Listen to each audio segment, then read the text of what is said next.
go. Here we go. I couldn't have really timed that better, that dramatic music hit. Anyways, what's good, everybody? Got my giant headset on again tonight, so we can listen to some tunage. We're going to be cranking out some Guild Wars soundtracks, and I think I have the Halo 5 soundtrack on there and something else. So I have it on loop, so it's just going to loop forever, which is cool. It's just going to be nice background stuff that we can listen to. But as always, if any of the sound stuff gets weird, let me know, and I will be happy to fix it. Phoenix and Brent, Firebrand, the gang is here. I'm excited. Happy Saturday. Hope your Saturday's going well. Mine's good. I'm very tired. The kiddos were a lot today, but they were fun. We went to this like Harry Potter birthday thing, and I'm wearing my Slytherin shirt, but yeah, it was fun. But tonight, we're going to relax a little. We're going to render. So rendering is one of those things that you got to do if you want your work to be quote unquote polished and up to a certain level, even if it's loose brushwork, even if it's like impressionistic and all that stuff, there's still rendering involved. You're still having to work with edges. You're still having to make sure the composition ebbs and flows in the right ways and stuff. So we're going to be doing kind of a deep dive. We're really going to be focusing on our dinosaur that we were working on last time, but we're going to focus on kind of its body a little bit, and then primarily its face. So the teeth are going to be sharp, the eyes are going to be like, the form is going to be on point. Hopefully that's the goal. But we might also photo bash a little bit, not the dinosaur, but the background material. And that'll be kind of a fun thing to do, because I don't think I've made a video on YouTube, or even a stream really, on photo bashing. But it is used. I don't use it a lot. Normally I'll look at references and then just kind of design around the references, if that makes sense.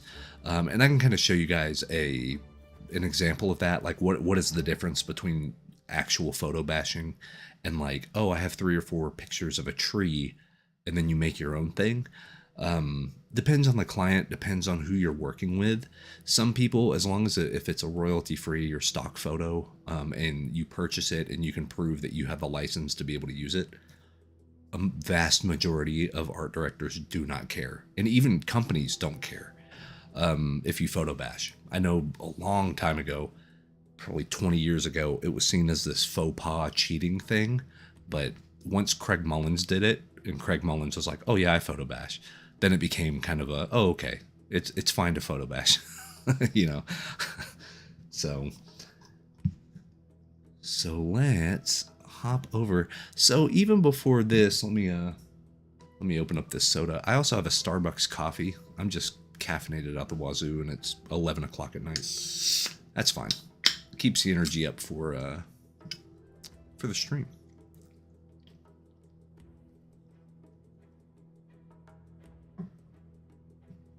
So I actually have, let's come over here. This is not mine, by the way. I wish. This is Evan Amundsen. I just took his course on Domestica. For the second time. I took it once already, but I went through it again over the past day, and just incredible stuff. I mean, I added that in. He is an absolute monster when it comes to sketching and design work, and it's something that I'm very much wanting to learn to do better. Even that sketch, man. God, that just has so much personality, you know? Super good. Anyway, let me hide that. Bring that back. So this is where he was. And then he blocks it in kind of the silhouette style, sort of what we did with the dinosaur last time. But then he comes in, he probably, oh yeah. And he probably just puts the sketch up above it again. But then he comes in, and as this is how he adds stuff in. God. And I could have sworn, so whenever he adds his light and shadow stuff, I was convinced he did it on a multiply layer. He doesn't, which is crazy to me. It's a normal layer. He just lowers the opacity, which is kind of a game changer in a weird way, because that actually tells me a lot. So, because if I went up and I brought this up to 100%,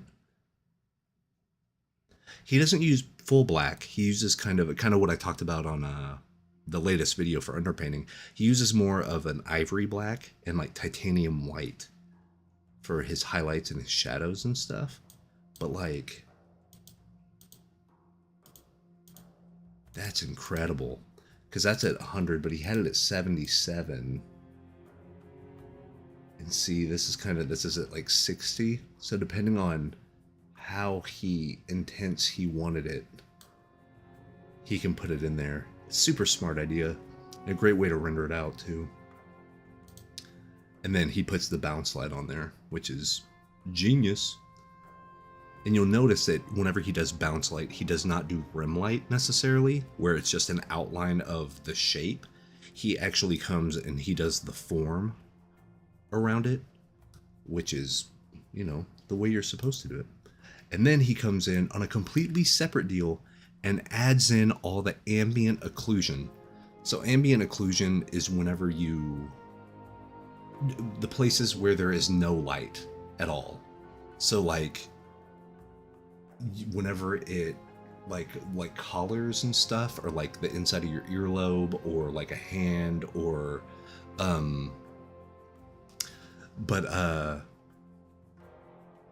yeah, so this is Evan Amundsen. Let me type the name so you guys can like search him up. He has a whole bunch of courses. I highly recommend buying all of his he has Gumroad tutorials, but the Gumroad tutorials come with a ton of videos, which is great, but it's every live stream, because he kind of does what we're doing now. He'll live stream and it takes him 10 live streams of 3 hours a pop to make one of these. But in his tutorials, he literally gives you the video on demand, or even the download video of all 10 streams. So you get like 30 hours of video. And it's just him hanging out like this. So there's wisdom and knowledge in there. But then what he also does, which is pretty cool, is he has these like time-lapse videos that he narrates over. So if you just want like a 35 to 40 minute condensed version where he talks over what he's doing, he does that. But then he also gives you all the files. So I highly recommend it. His tutorials are only like $5 a pop too, which is mind-blowing to me.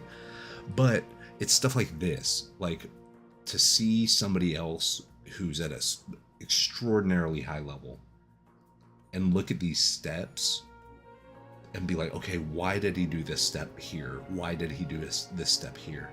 So like ambient occlusion is where there's no light. So like you see the old traditional stuff where here's a ball and here's a cast shadow and here's the light and all this other stuff. The ambient occlusion is where the ball and the floor touch, because there's no light can get there. So this is what he does on this right here. And notice how much it helps. If we come out and we look at it like this, just that. And that's all he does on this layer. He does nothing else. He doesn't add anything. He doesn't take away anything. He just finds a spot where there would be no light. And he uses the same brush, the same color. It doesn't even matter what the thing is. It doesn't matter if it's clothes, or like you see here, if it's the metal, or if it's this. He literally gets the same color for all of it, which is smart. But once again, I would never think of that, because I'd be so worried about, well, if this shadow color and if it's on the skin, it needs to be the skin color, but darker and more saturated. He doesn't care about any of that. And I actually think it's better this way, the way he does it, because it's just, I don't know, it's more uniform. Like it seems like it all works together. Cause see, especially like right here, where the handle and the hand and all that stuff is, like look at how much that just pops it. And you get the nice thing, because now your values work better, because all the lights that you already have down become lighter because you put a dark behind it. You know what I mean? Like there's so much to this stuff. And he's a freaking genius. So, and then, and then I guess he just kind of go through there. And then he comes on a separate layer in a linear dodge, which I've never really used linear dodge. And he does his highlights that way, which is cool because it's kind of like yeah, you can see he kind of mimics. He does contour lines. So he does, or some people call it the marching ants. Like if you imagine your thing and it has ants marching over it, what would those ants do? Like would they go up and down, and like you kind of see what they have to do around a hand, but you can see he's doing contour lines like around the blade, around the muscle, around, especially around this kind of like a quilted, not even necessarily chainmail. Like this is mail, it looks like some sort of metallic structure, but that's where he's doing all the highlight hits. And then you can see this is probably where he, oh yeah, I see. He did his preliminary lighting pass on an orb, which I also think is a really good idea. So you can see everything that he did here, he did here. So he's treating the whole figure as one solid object, like he would treat an orb. Dude's super smart. And then like, oh, so that's what, okay. So he had the sketch over it. I see. God, that looks so good. That's ridiculous. And then, oh yes. And then it looks like inserted image. So this could have been a copy merged, right here, right where he re-put in the light and the shadow and stuff on top of his already established line art. That's smart. And then here's what's really cool. He added some crazy red gradient to that. Look at that. That's wild. Super cool. And it ties it into the background. You know how last time we talked about how the bounce light and stuff is going to be the color of the surrounding? This is a perfect example. It's just stuff like this. And then you can see he did his preliminary box sketch to get the perspective.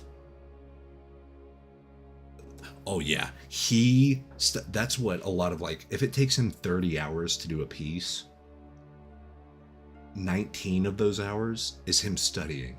Like him looking Wikipedia, him looking at he has bookshelves and bookshelves of ancient armor and like Mesopotamia stuff, and like unbelievable amount of knowledge this guy has. And he'll be able to call it up. That's the thing, his visual library is absurd. Which is why all of this stuff looks very believable and it doesn't look out of place.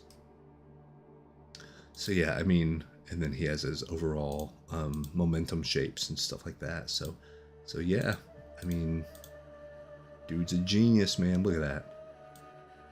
If that's not goals, I don't know what is. You know what I mean? Freaking sick. So good. And even like the leg and the... Unreal, man. Anyway, we have that up just as a little appetizer, and then we come back to our gumpy old boy here. But you know what I mean? To see that type of stuff, that's what I like to do if I'm subscribed to a tutorial, or if I get some sort of, like, one of my favorite artists puts out a PSD on their Patreon or whatever. I usually go get that PSD file and open it on my computer, in my computer screen, because I want to see what it looks like from where I'm sitting with my monitor, with my, you know what I mean, my stuff right here. So it's literally on my canvas, so to speak.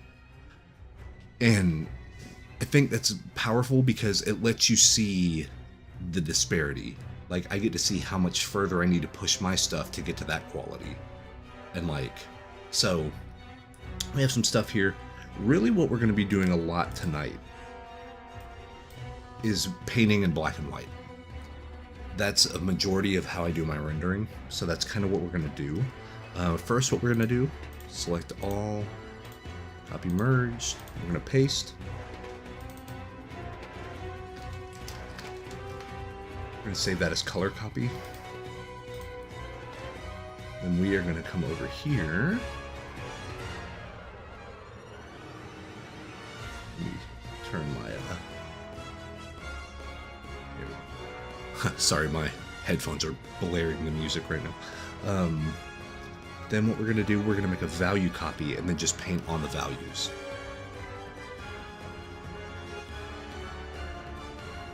The refs all have a strong band of light. I bet you're correct. That's a good...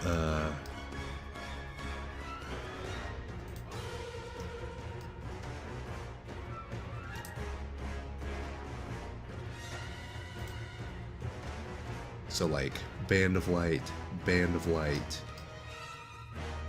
It'll be like right here. I mean, of course the fog to differentiate right here, but also, I guess it's kind of like a framing device up here, right?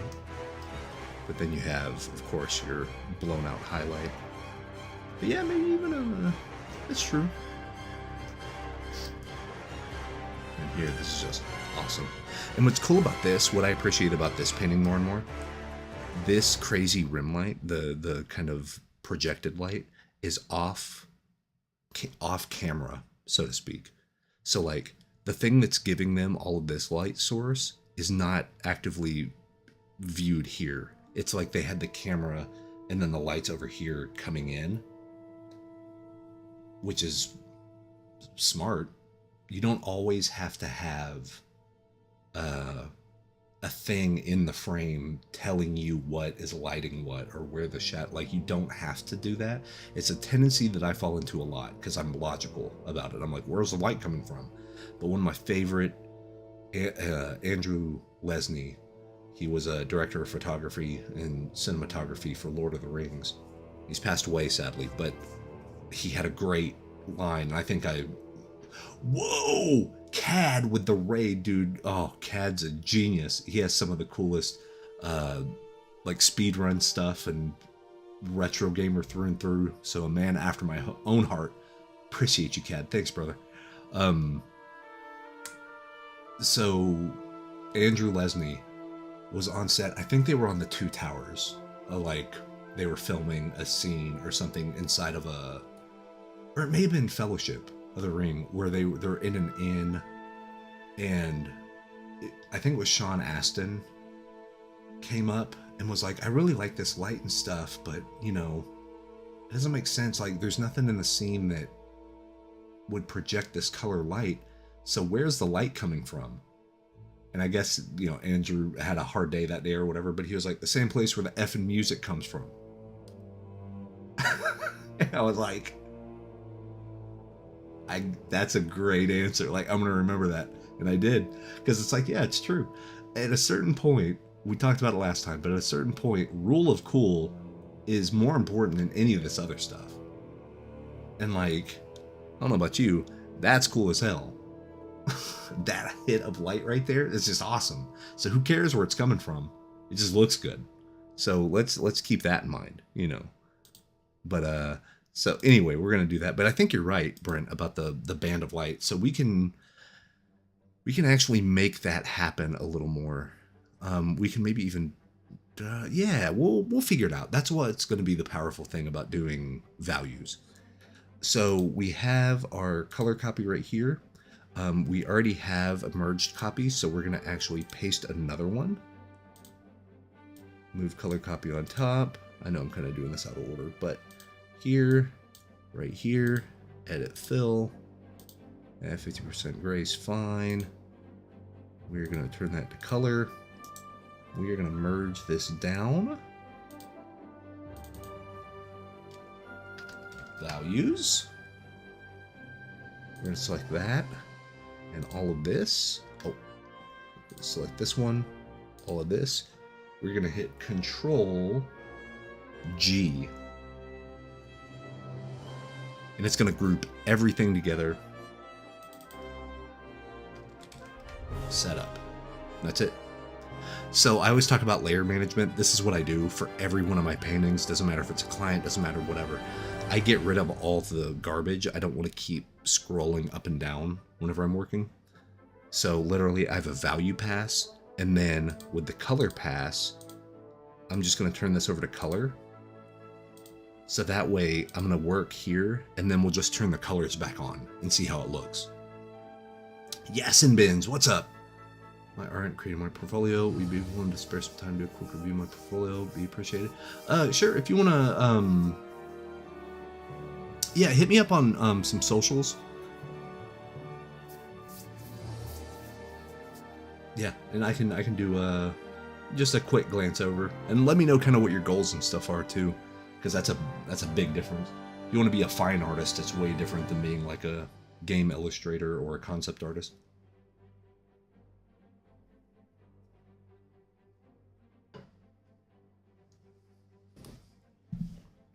So here we go.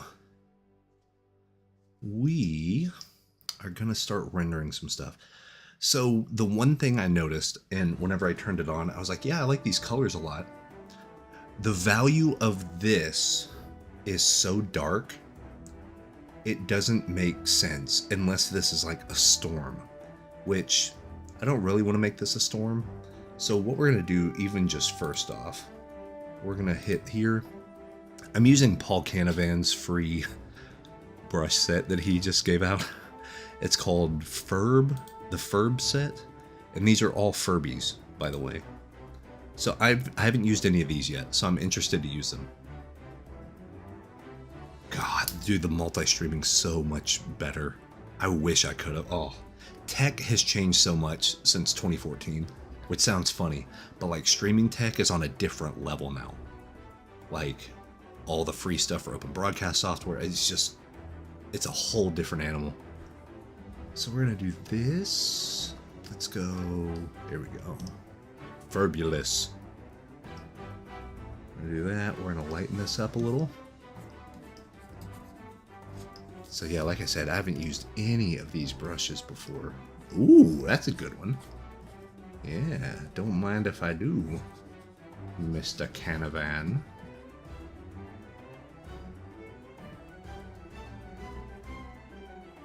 So we're gonna come up over here, just kind of lighten this a little bit, you know. And we're gonna fix the tail and stuff too, so don't worry about that. Maybe even lighten it a little bit more, because the lighter we keep everything in the background, the easier it's gonna be to keep our values and our image key in check, right? So that's already looking better, and it actually pushes that mountain closer to us because it's darker than the sky is, you know?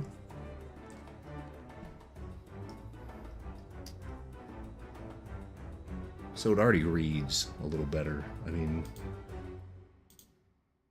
it's less dramatic and shocking of a twist, but like then if I came over here and like fixed the tail, you know,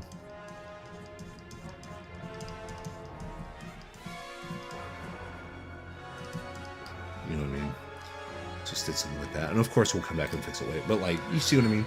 So it makes sense that this would be here. I'm gonna actually get this.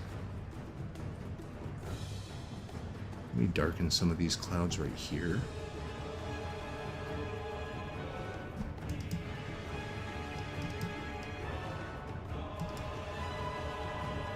So first, I guess we're gonna get this looking right. Not fully rendered or anything, but just kind of get the lighting kind of where it needs to be. Maybe this needs to be a little lighter, actually.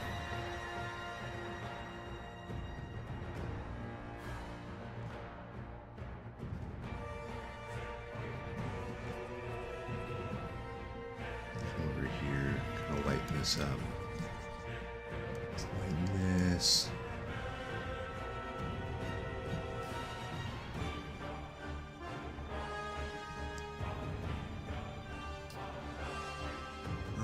We will lighten that. And actually, let me change the shape of this cloud, because that was making a tangent. The the values were so close with the mountain and also the sky, even though the colors were nice contrast, it looked a little too close for comfort, I think. Maybe same thing here. So that's actually why I was thinking we can photo bash a little bit to kind of just bring in some objects, see how they look, and start integrating them in. Might be a good way to go. So, do that.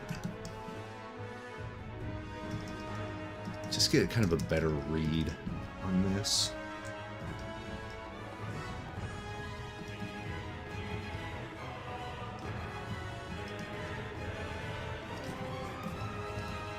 Here, let's change all of these to be more of the sharp.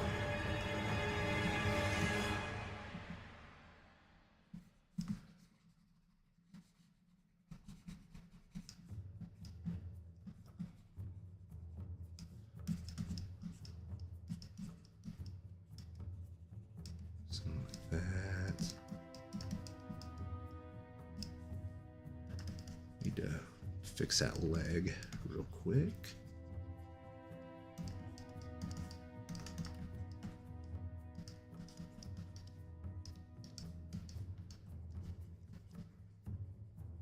Fix that leg. Okay. And see, this is a tangent too, where this leaf is going the same shape as the highlights of here. So here's what we're really gonna do. Let's nuke that leaf out of here. Let's just get rid of it. We'll fix the dinosaur in a minute. So we'll just completely kind of... God, same thing here. I don't know why I get all my shapes and they get all tangential. Like, they're like exactly the same. You know... It's just the shapes I like, I guess. And then we'll repeat that shape motif over here. Something like that. So it's looking a little better. Yeah,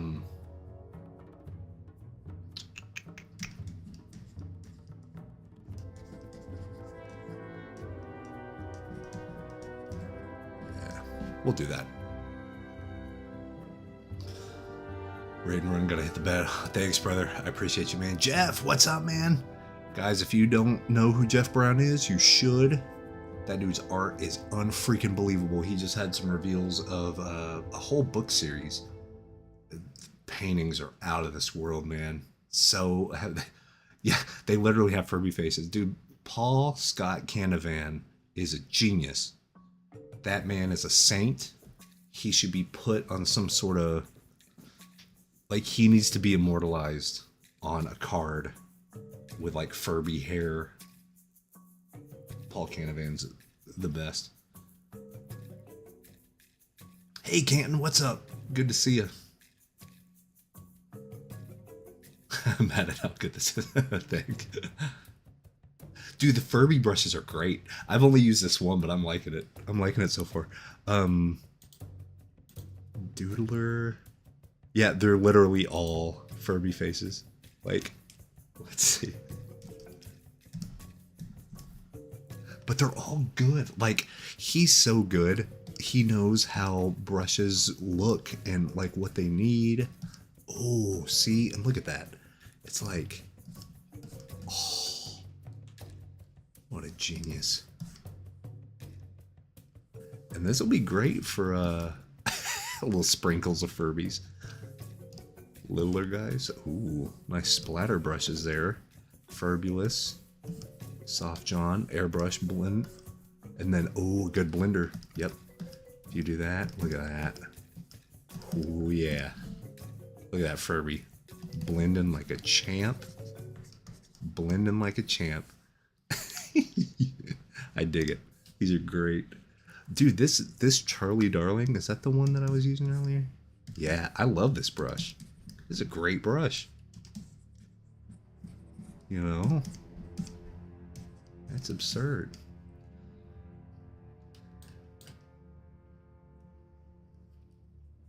See, another thing that doesn't make sense, why is this tree such a darker, if it's part of whatever this is, why is it such a darker value? And I say that's a good question. Maybe we need to push that back, keep this more forward like it's an actual tree. Push that one back a little more. Push that back, push all this back. Yeah. Took me a minute, I forgot where the legs were on this dinosaur. So another thing, someone brought it up last stream, that there's so much layering on these pieces right here.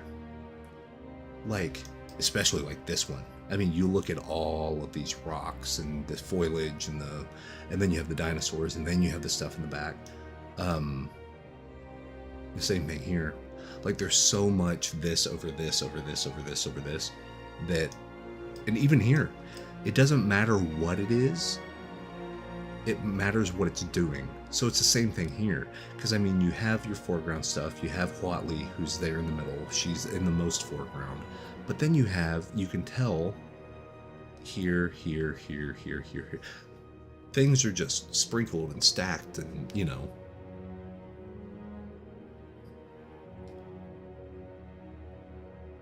You have to actually stamp one on, though, and just leave it as a cloud. Oh, that's a good idea. That way it's like a trademark. He'll know that we use those brushes.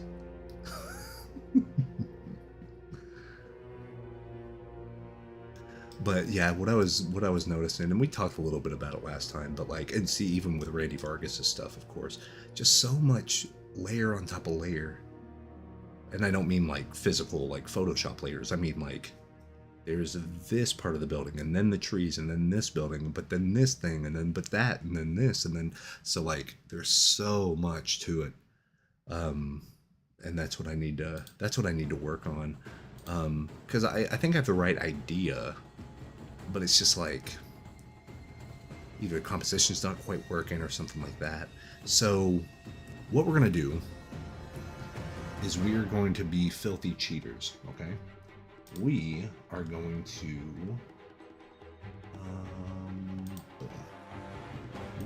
bring over pixels, right? Okay, so here's a quick, hard and fast rule on references, guys. If you want to photo bash, please, please, please either buy a license from the photographer that you would like to do the work with. A lot of photographers actually sell photo bash packs to where you buy it from them and you can legally use them as photo bashing in a piece of finalized art, whether commercial art or whatever. It's very clear on their terms and conditions that you can do that. Or come to a place like Pexels, Pixabay, Unsplash. Those are the three big ones. A lot of them, they actually share photographers. But whenever you use them from places like this, they still get a form of compensation, as I understand it. Of course, if you really love this stuff and you really start using a lot of this stuff and you want to reach out to one or two specific photographers and like tip them, I don't think they're going to complain. But they put these stock photos willingly, knowing that they can be used for photo bashing, right? So that's why you'll get a lot of stuff that's kind of usable, but kind of like muddy, but maybe it's slightly blurred, you know, all that stuff. Don't feel bad about using it. This is probably their B and C list photographs, which are still incredible. But like, this isn't the stuff that they have in their primary portfolio. Do you know what I mean? And also there's photobash.org. You can just go buy packs of photobash kits.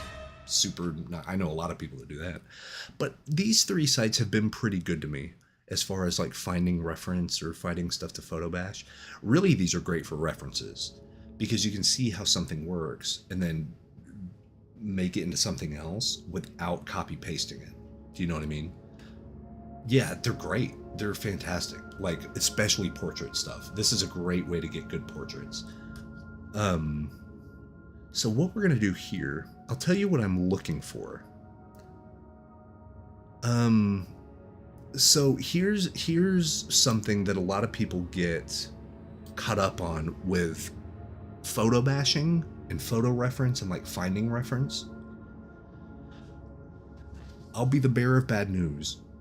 Unless you started your painting working with a specific reference in mind, like you're literally seeing it one to one and you're matching the camera angle, you're matching the exposure, you're matching all this stuff, you're never gonna find photo bash stuff that just fits perfectly. It's just not going to. But in my opinion, that's good, because now you have to work it into your thing. So a lot of people get so caught up and like, oh well, you know, this is kind of a we're in the foliage and we're looking slightly up, so I need to find a reference that somebody took in the foliage slightly looking up. You can, but you're also going to spend 5.5 hours looking for one picture, which I don't recommend. I mean, you can, you know, like I always say, I ain't your mama, so you can do whatever you want.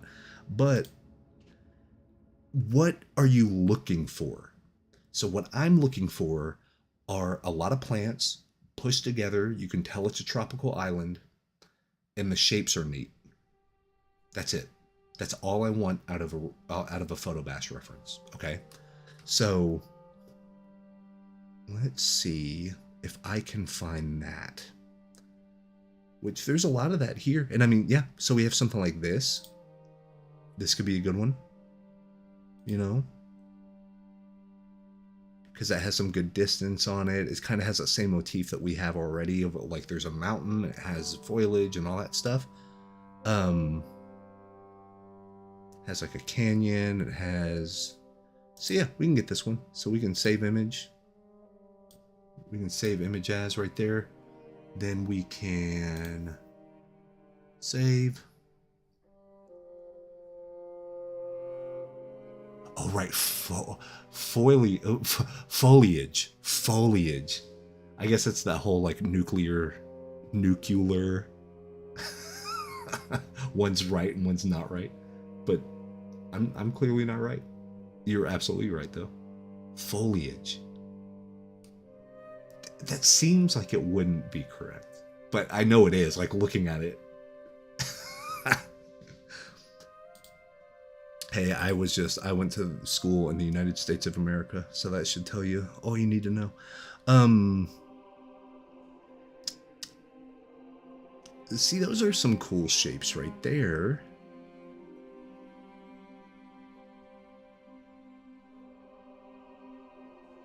Something like that, maybe. But what I really need is... See, this would have been... sounds weird, because the whole point of this picture is the photograph, or the waterfall. This would be great without the waterfall. It'd be almost exactly what I needed. See, a lot of these are just too busy. Okay. Alright. See what you're putting down. So we'll do that. We'll do that. We'll do one more. Ooh, that could be a good one. This could be a good one as well. Yeah, let's download that one. Let's download this one. And then let's... Oh, hey, beautiful. There it is. See, okay. So here's what really catches my eye with this one. Look at the distinct density of the shapes.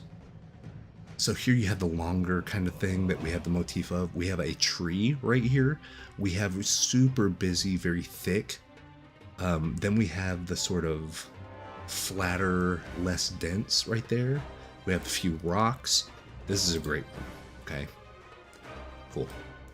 So, we got some. Yay! We got some. Envato Elements is also very good with it. That's true. So, here's what we can do.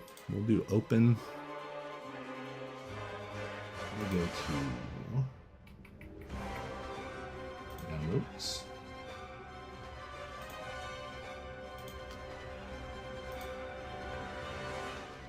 Bam, bam, bam, bam, bam. Okay, cool. So, perfect example. Let's bring in... See, this one kind of has the same thing. But see, if you notice how all of these are shot kind of looking down, while our composition is looking up. So automatically we're going to have a lot to change, but that doesn't matter as much, and I'll show you why. So this one's pretty good, okay? Here's what we'll do. Let's just grab...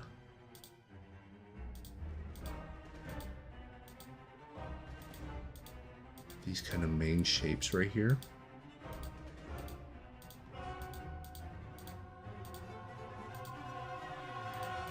Yeah, that's fine right there. Then we're going to edit, copy. We're going to bring it in here. Now you're going to notice that it does not fit at all whenever we put it in for a number of reasons. So it has all the color. It's super sharp compared to our painterly stuff. It's way too dense for what it is. So here's a really fun thing to do, okay? So first off, I know the first thing I'm going to do, I'm going to bring it in. That's about the size I want. I'm going to flip this horizontally.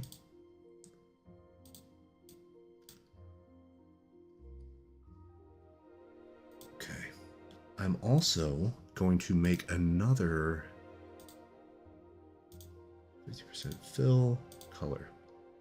Get it just purely in values, right? Then I am going to free transform. I'm going to hold down the control button. Whenever you hold down control, it does a skew and a warp at the same time. So you can sort of like stretch out parts of an image and make it looks weird. But for what we're doing with the photo bashing, I think it's going to work out pretty well. So what I'm going to do is I'm going to try to mix it like this, like from a base, you know, because how our composition is there. I'm also going to hit there. We're going to spin it. Watch this. We're going to do this. Perfect. We're going to come up to filter gallery. Let me move this over here so you guys can see. My favorite one that I like to do is paint daubs. Paint daubs gets rid of all of the sharp photo stuff. You can also you can lower the sharpness, make it a little blurrier, which is good. Brush size, the bigger the brush size, the less detail there is. But I like a little bit of detail because if you're the main reason you'd probably photo bash is to get some detail in there. So I'm going to keep some of the detail. Or dry brush. So dry brush actually looks more like my painting method. If we do a brush size higher, brush detail, bring it down. And then the texture, we can also bring down a little bit. But you see how it makes like clumpy shapes, but the shapes have a little bit of pattern in them now? This is kind of what we're after. So now we zoom in and it's just this kind of mud stuff, right? So yeah, you have the plants here and everything like that. But now here's the other part that we're going to do. We're going to lower the opacity since this is going to be behind our dinosaur. We're going to lower the opacity by like, I don't know, a whole bunch of %. Got that, cool. Also lets us kind of align stuff a little better. Very good. Cool. And then, the most important part, we are going to mask this. We are going to get our good favorite Furby brush. We're on our mask, so everything white is shown, everything black is hidden. Yes, you can do this in every single digital painting application on the planet. If it can import pictures, you can do this. So, PNG, JPEG, whatever. Different programs are going to have different filters. The good news is every painting program will have some sort of filter that is called like artistic or painting or whatever. Photoshop has more painterly ones, but like Clip Studio has one literally called oil paint. It's really good. It has a lot of features you can tweak and stuff. But yes, every digital painting software has some sort of kind of rudimentary filter to run through. I would run all of your photos through a filter because, and you know, far be it for me to say, because I still know a lot of production artists on like Marvel movies and stuff. I can literally see the photos that they used. And then like even old Assassin's Creed concept art, if you go look at it, like Giles and the team, they just painted on top of photos, which works. I mean, hell, Assassin's Creed has some of the best art in the business. So, you know, far be it from me to say one way or another. But like my personal preference, I like to do this because it abstracts the photo enough that then if I need to scrap part of it or elongate part of it or brushstroke a bit of it or whatever, I'm not like, I don't feel like I'm like desecrating a photograph. You know what I mean? I just need it in here for visual information, and then I can fix the info later. But it's just a good way to get a lot of detail very quickly. And so what we're gonna do, so with the mask, you know, everything white is shown, everything black is hidden. And then depending on what transparency you want it, you can go up and down the grayscale. So really this just works in grayscale, but you'll notice that I have white and black as my main colors, and then all I have to do is hit the X button and it changes them. So it's like white is erase, black is erase, white is show. So hide and show, hide, show, hide, show. And it takes a minute to get used to it, but once you do it 3 or 4 times, it literally becomes second nature. So I'm gonna grab a brush, and we're just gonna keep it zoomed out about right here. Of course, we're gonna hide everything that was overlapping our dino friend. And the nice thing about doing this, instead of erasing it, is you can always bring something back if you delete too much of it. You know what I mean? So like we got this right here. Cool, cool. That. Kind of erase that down there, make sure that stuff's good. Okay. So then you'll see I start getting rid of some of that black border right here. And then also this, kind of blend that in. So my goal is to make this look like it's been part of the painting the whole time, right? So if I just come over here and get that done. We can kind of get some shapes in there. A little bit of brush texture is fine.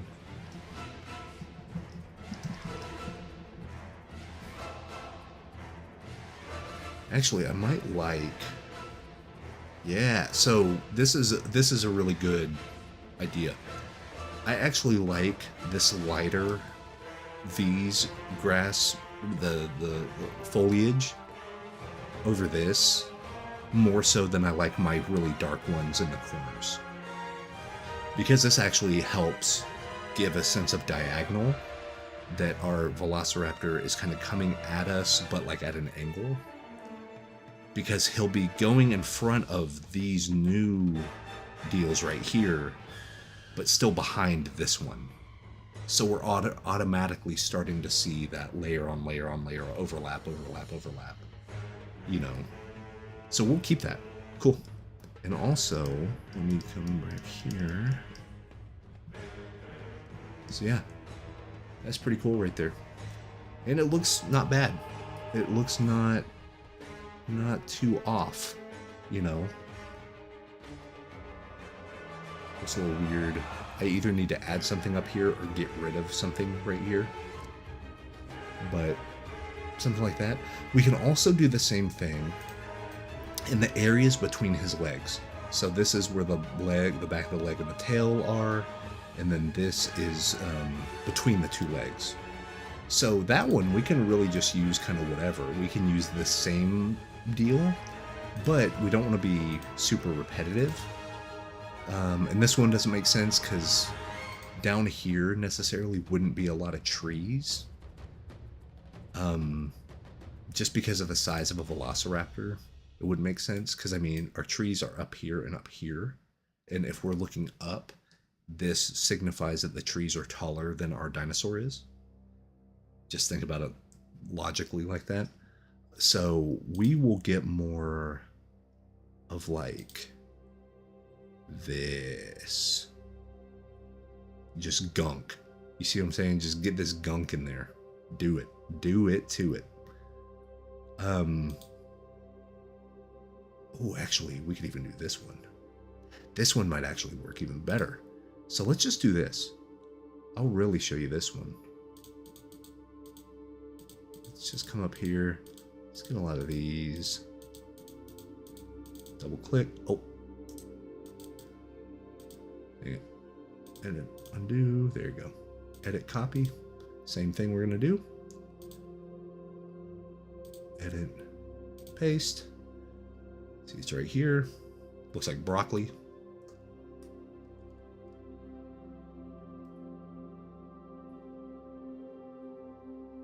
Just kind of hit this right here.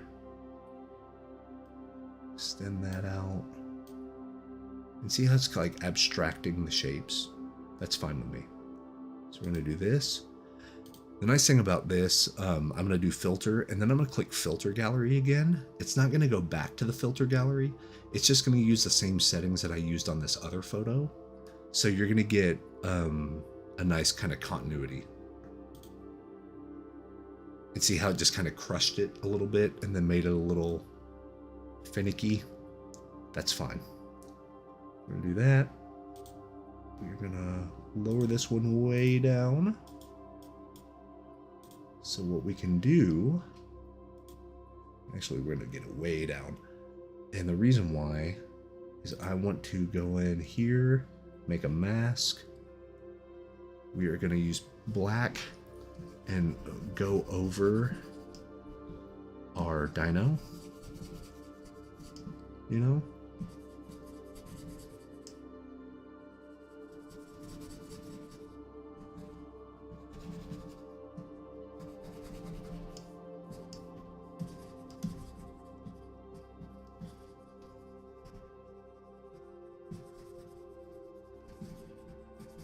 And then also we can come over these leaves right here. And what we had.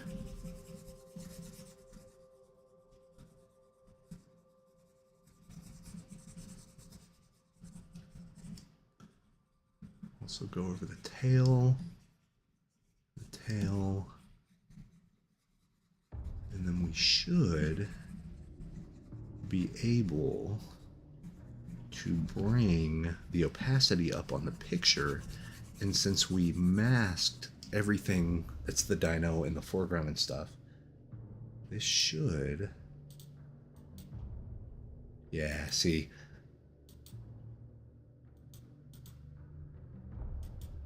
just do something like that, and then I can come back in. See, and this is just a little bit of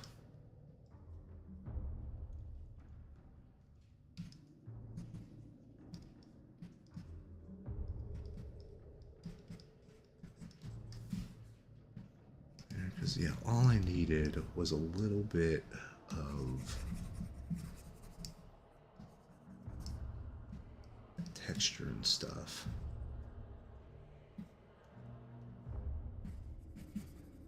Let's see.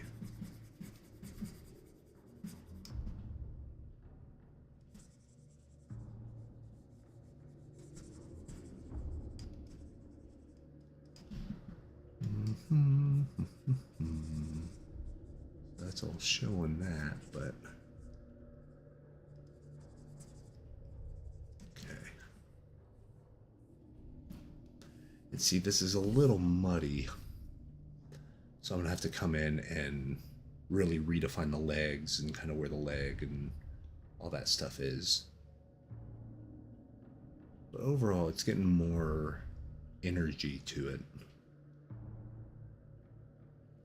But now I'm curious.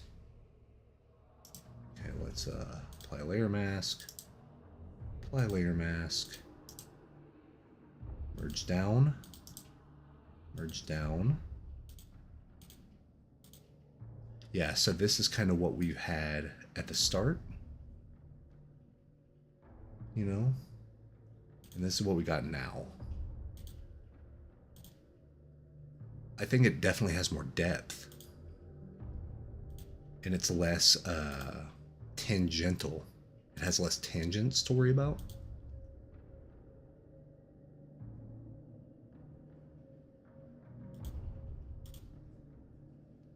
And I mean, we can even do some cool stuff. Like we can bring birds up over here, like flying this way, or even birds over here since there's not a lot in the sky. You know?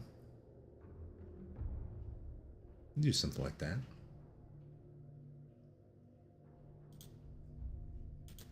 And then what's funny is you can see like this is what it looks like without the color corrected stuff. So I mean there's a whole lot to fix, you know what I mean? But like we're not there yet.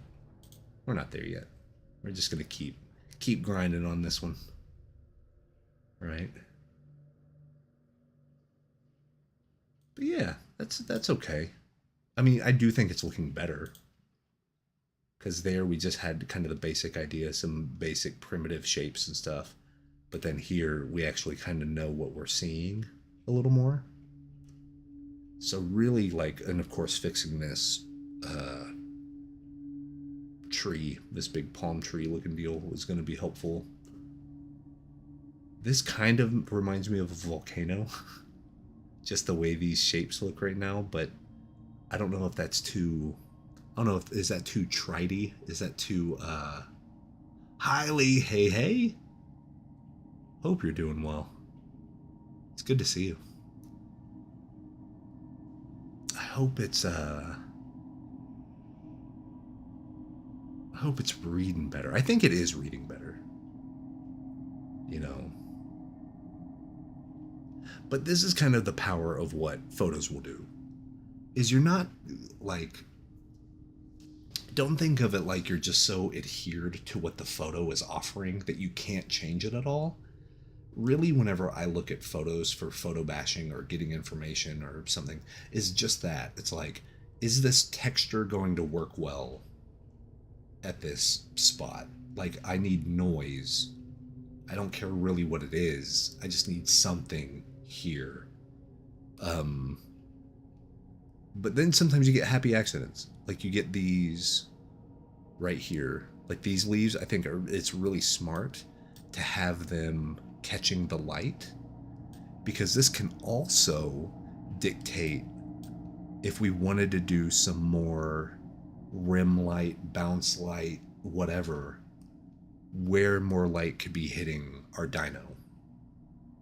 Does that make sense? Like, if one thing starts looking good, use that as momentum to make the other stuff look good too. Like, use the same trick that made that look good on everything else. And then you start getting this more cohesive piece, if that makes sense.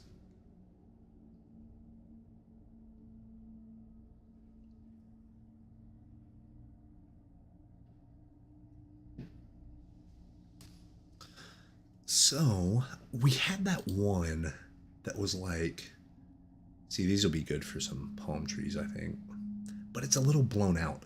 The exposure is a little off, you know? Because if I went into like image, auto contrast, well, no, auto contrast doesn't work all the time because all it cares about is that there's a solid black and a solid white. Everything else is whatever. Auto tone, auto color. I like how it added the cool shadows onto the, that's funny.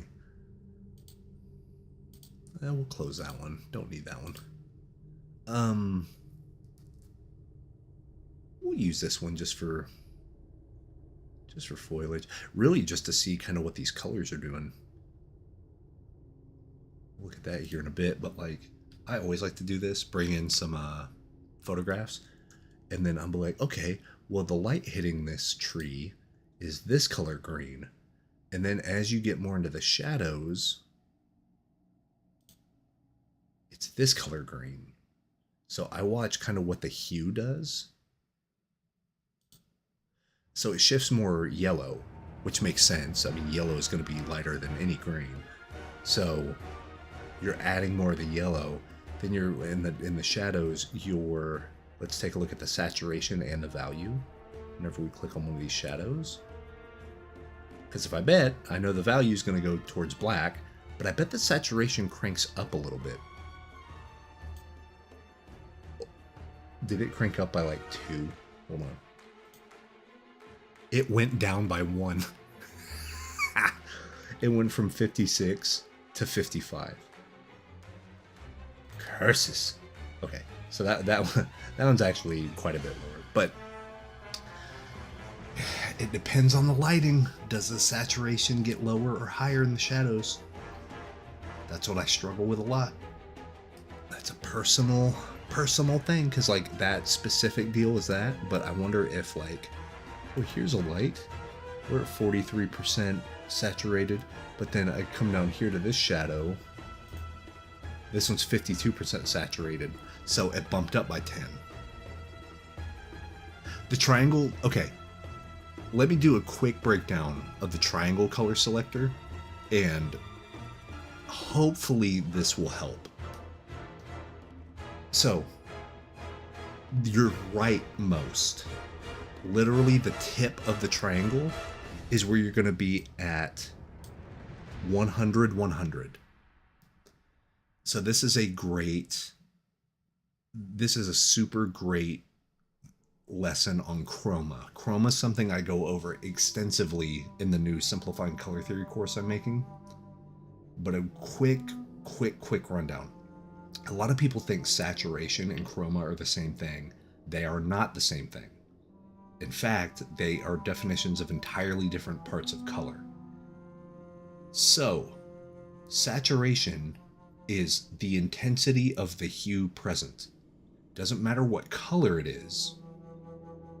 How intense is it? How much of that color is there? That's saturation.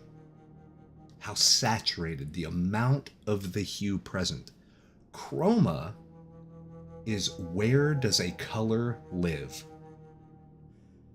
You can have a 100% saturated yellow and it has hardly any chroma. Do you know what color that is? That's called brown. Because when you see it, you're like, oh, that's not yellow, that's brown. Exactly. But it's at 100% saturation of yellow. I promise you, I can show you right now. So think of chroma less about the saturation of something and think about it more, where does a color live? So edit, fill, let's fill 50% gray just to prove our point. Just to prove our point. So the three, whenever you're talking additive color theory, which is when you deal with light as opposed to dealing with pigment, which is like CMYK, you're dealing with light, which is RGB, red, green, blue. Whenever you stack them on top of each other, they turn white, as opposed to pigment, which is cyan, yellow, magenta, and black. You stack all of those onto each other, you get black. I mean, the black's kind of redundant, but there's a reason why that's separate, and I do talk about that in the color theory course. But like, that's additive and subtractive. With additive color, RGB digital screens, the more colors you add on top of each other, the brighter it gets. You're adding light. With pigments, the more you add on top of each other, the darker you get, because less light can pierce through and show you a color. So there you go. There's a very quick additive subtractive deal. But now back to chroma. I'm gonna make 4 squares, okay? I'm actually gonna change brushes because I need a brush that's like, doesn't have any cool gimmicks to it. I need, let's do that one. Yeah, that's fine. Okay.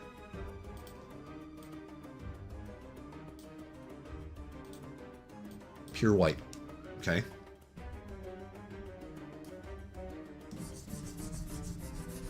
I know I could probably just pick the color and then fill, but I feel like painting. Great.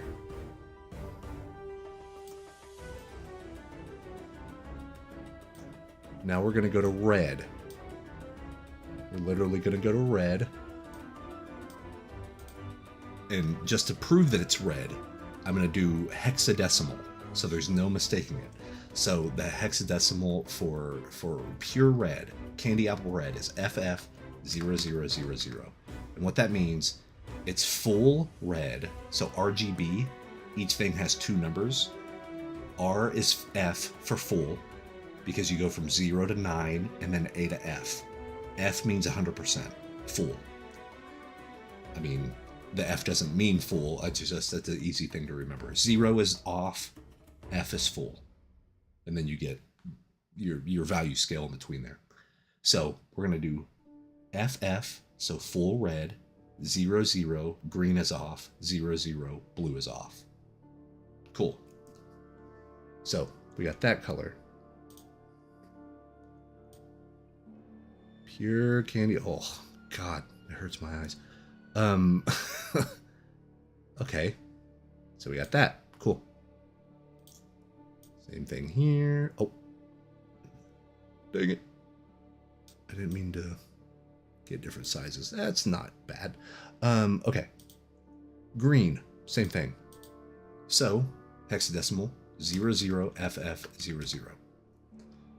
Bright ass green. Okay. You can also use yellow for this. In fact, I'm going to use RGB. Okay, I'm going to use green. I'll use green.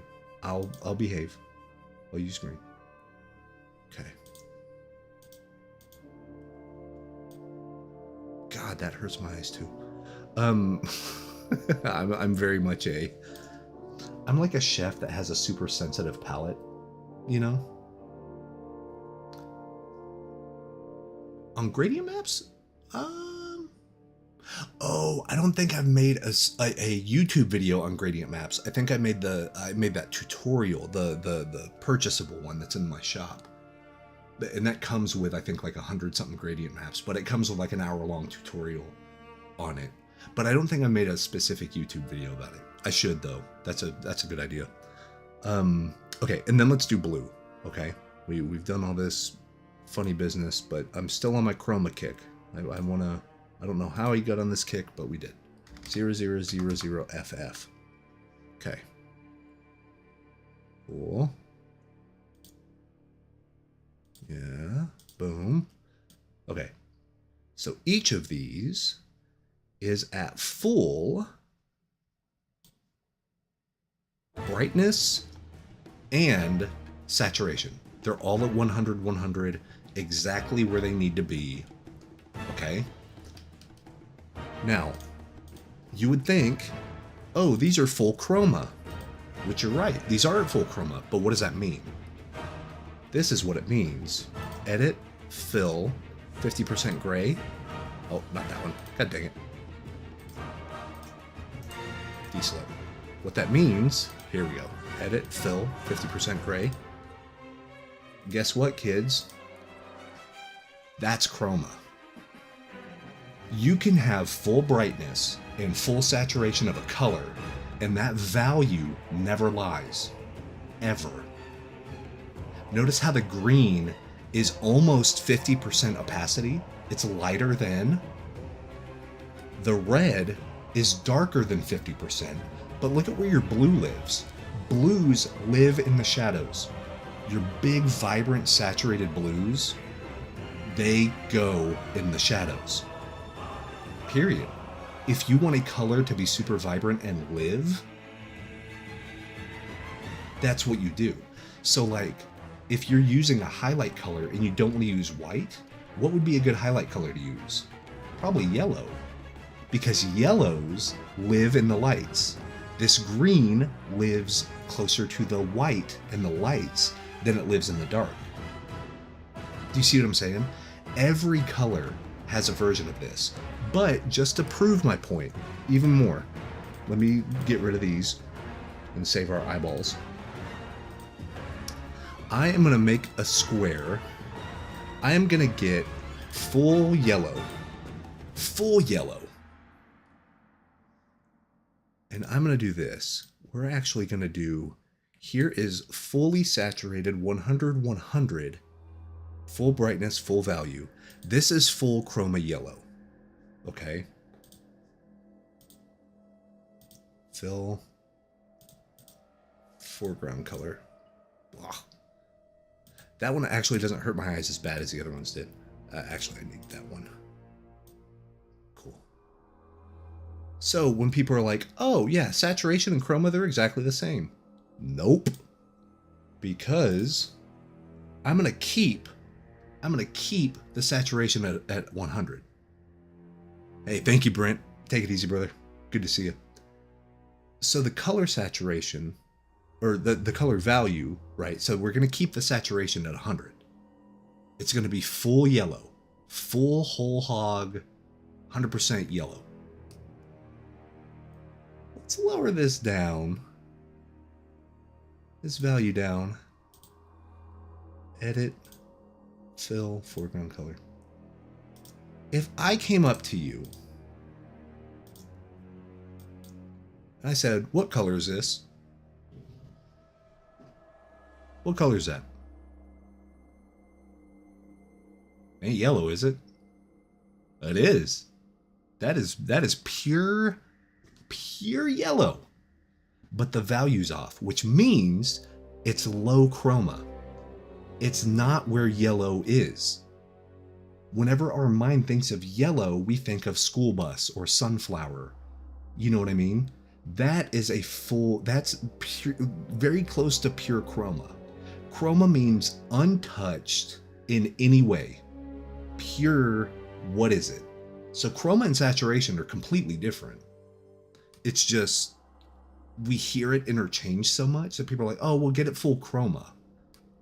That might not be the right thing to do, because chroma is a whole different beast than saturation. Okay? So you can have something that's full saturation and very low chroma, like this yellow here.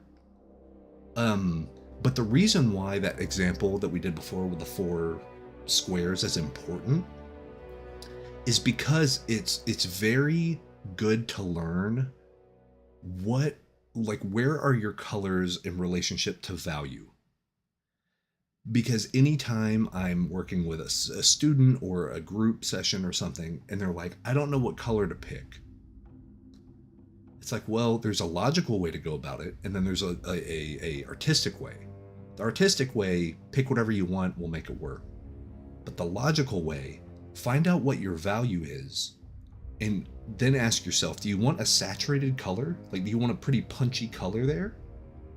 Well, what color is pretty high chroma, meaning pretty pure, that lives in that value range? So like how we saw the blues are actually pretty dark, right? Well, maybe if you're in the shadows, maybe use a blue. Maybe use a saturated blue and see what happens. Remember, guys, if your values are correct, you can use whatever color you want and it's going to work. But the saturation, that's why sometimes using colors that don't fit the right chroma makes it look weird. Like, no, why is that blue so bright and it looks like baby blue now? What's going on? Like powder blue, baby blue, sky blue, whatever you want to call it. It can be very saturated, but it's not full chroma. So it looks a little artificial. It looks a little weird. Because you have to follow the physics of light if you want something to be believable. Not necessarily realistic, but just believable. So the whole idea of color theory, it can be very complex if you make it complex. But like we talked about last session, if you just cut that color wheel in half, here's my warms, here's my cools, and then ask yourself, what looks good light and what looks good dark in my warms or my cools? You're 98% of the way to making a good picture. If you just ask yourself that stuff, it's going to work. It's literally not going to be wrong, ever. I always say it, but it's like having an answer, whatever answer you put on a test, and it's always correct. But that, to me at least, gives you more flexibility. If you always know what the right answer is, now try something else and see Ooh, that's cool. That's weird. That's neat. That's interesting. That brings power. That brings more oomph to your work. Because I'm a firm believer that rules set you free. If you know the rules, if you know the fundamentals, if you know them like the back of your hand, you're no longer scared, really, because you kind of know it. You kind of know how to make a good picture and what the colors are going to do. And yeah, I'm pretty sure this is going to work. So then that's whenever you have to start really digging deep and finding what you find interesting. And that's the part that makes a lot of people nervous. A lot of people nervous. Which, understandable. Makes me nervous. Back to our boy. Back to our big boy. Let's grab us. You know what we're gonna do? Can you paint a value scale and put the intuitive colors you would match to those values? Sure, we can do that real quick. Let's do that. That's a good idea. So, if we do this, width, let's do 1,000 width, and then height, let's do 1,500, and then let's do white. That's fine. Boom. Edit fill. Okay, we're gonna be at 50% gray. It's just easier to look at. It's easier on the eyes than just staring at a white canvas. So, what we're gonna do, I am going to get. Let me actually get some mixer brushes in here. It'll make it better. Mixer brush. Clean brush. Is this load the brush after each stroke? Is this load solid colors only? Clean the brush after each stroke. Load solid colors only. Okay, cool. I want to make sure that's on so we don't start mixing deals. So let's get one of these. Let's get that one. Let's get this. This should work. Pretty sure.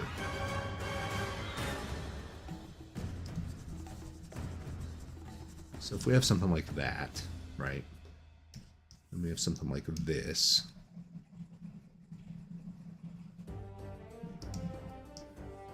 Then we have like a 50, is that right? 50% gray. I could just do this and not be a dummy.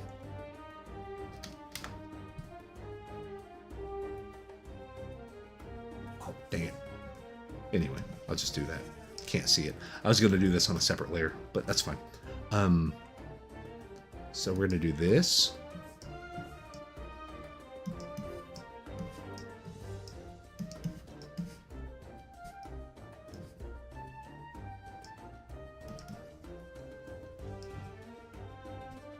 Something like that, right? We'll do 50% gray right there.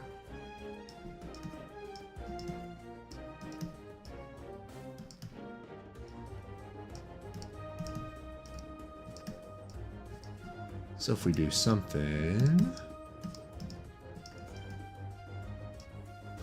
we can also do round. No, soft brush, soft brown.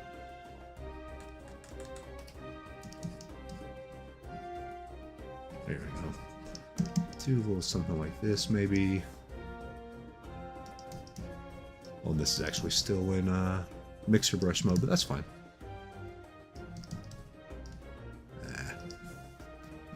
Here, how about we actually just do this?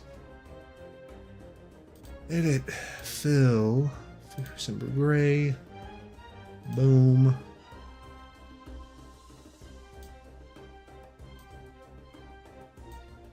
Do it the old school way right here.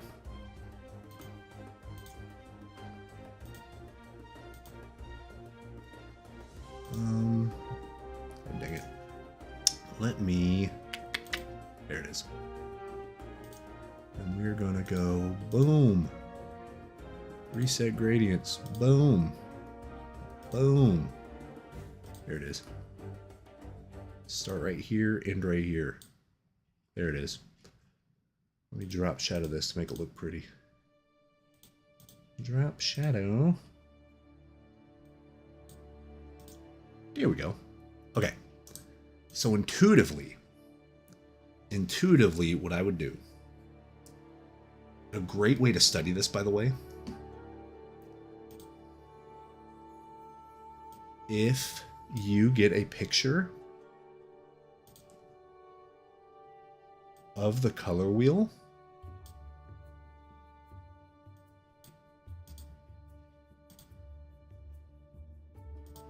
edit paste, of the color wheel here,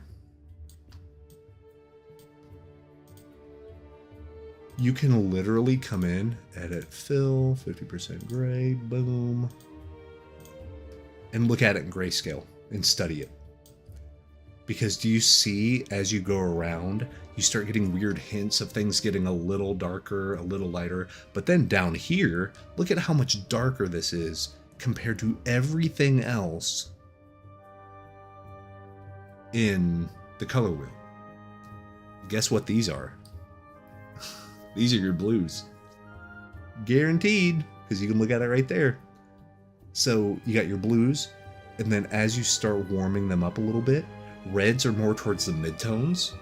So you got your blue, and then it starts going to the purples. So that means your purple is going to be a mix between your blue, which is your darkers, not quite black, but like getting there, and then your midtones, which are your reds. Do you see what I mean? So there's a lot of fun stuff, and you can see how the red, how we talked about that cherry, or the like the almost like, yeah, cherry red is a little darker than midtone. You see what we saw with our square example? So it's the same thing. And then the brightest by far are the yellows. So literally, here's what we can do. This is a fun one. I can't remember who taught me this exercise, but this is, oh, Marco Bucci. Marco Bucci taught this. Literally, get yourself and train your eyes this way. Stay in grayscale. You know, I have my value thing over here. Pick a color, 100% opacity, right? And then you can kind of paint it where you think it would be. So like, okay, that yellow is pretty well white. So I would actually probably bring it like right here. See, they're pretty close. You know what I mean? So if I were to go down a little bit, okay, something that's light but a little bit darker. Let me hit something like that.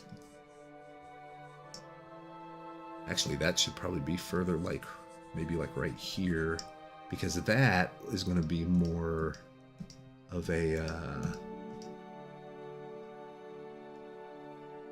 oh, I know why I was doing that. I can't move that one. There you go.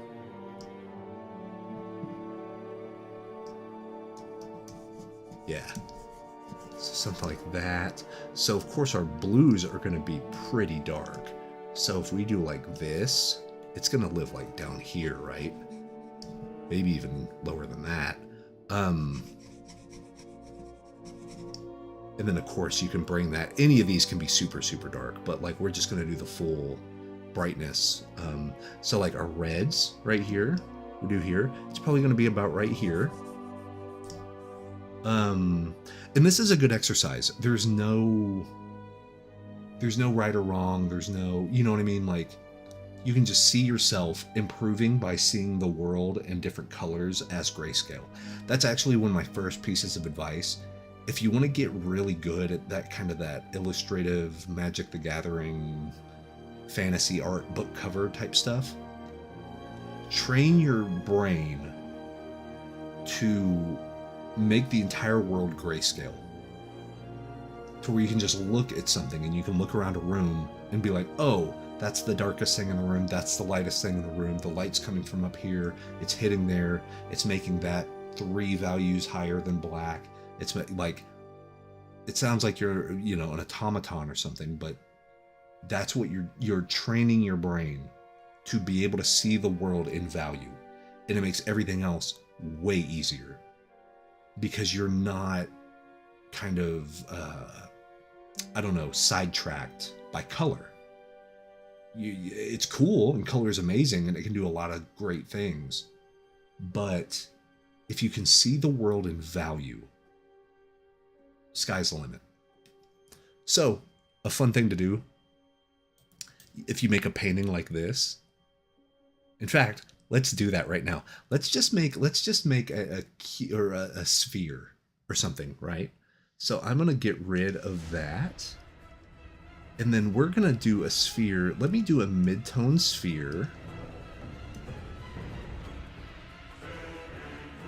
Okay. And then we got our kind of shadow color. It's a little purple, so we'll do there we go. A little purple right there, right? Actually, let me turn on luminosity lock. Oh, it's already on. Okay. That's funny. So then let me grab... Oh, actually, I want that to be off then, right? Do I? I don't know. I'm an idiot. So if we do this, that is going to be a little lighter, so we can bring that as sort of our, you know, kind of our light look right here. You know, and we had that blue right there, kind of that nice dark right here, right? That, and then let's say you get a little bit of bounce light, right? So I'm gonna bring that over here. I'm gonna bring this down, bring that in a little bit. Yeah, kind of see matches that. So we have a nice looking. Okay, let's do a nice highlight. You want to do that nice highlight? We'll, bam! Look at that nice airbrush. That's cool, right? And then what you can do, make it even more like, whoa. Let's go ahead. Let's move that right there, right? Select inverse.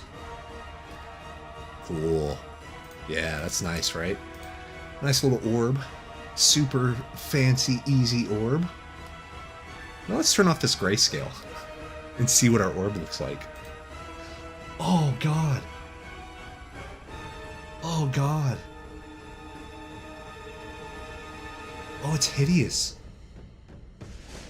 It's hideous. But it still works. That is the grossest thing I've ever painted. This is a dreadful monstrosity that should be taken out back. But it works. But it works. You put that grayscale back on, boom. You never would have known. So that's chroma. Where do the colors live? Value and saturation, all that stuff, yes, it's critically important. But if your values are right, everything else takes a backseat. Okay? So hopefully that was a decent demonstration. I gotta see it one more time just to... Oh. Oh. No, sir. Absolutely not. That's the worst thing. Oh. Anyway, so yeah, a lot of theory, a lot of fun stuff to study.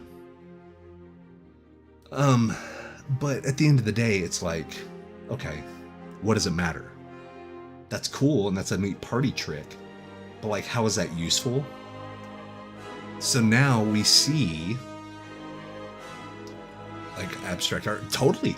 And that's the thing, even abstract artists, people will talk smack on Jackson Pollock, they'll talk smack on Andy Warhol, I promise you, if you look at their art under a grayscale like filter, those guys have it mastered. They mastered just the way our eyes vibrate and stuff. It's so cool. That's why I dig it so much. It's like, how are they able to like crack the code of how the human brain works? It's super cool.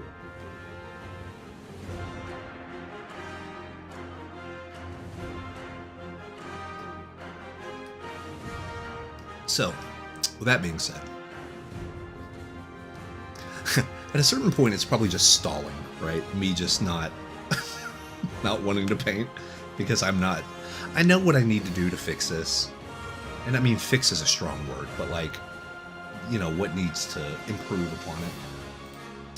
So we're gonna come back over, and I'll show you all of how the sausage is made. Palm tree. We trapped a tropical forest. Let's do palm tree. There we go. We got some palm trees right there, man. All right. I see you. This one's probably going to be our best bet.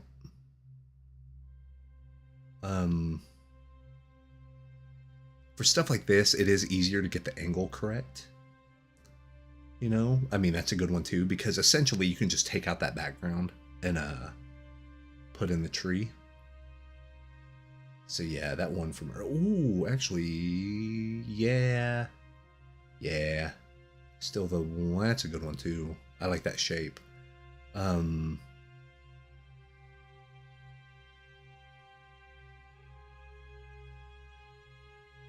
That's a good one because I like the lighting. We're downloading that one.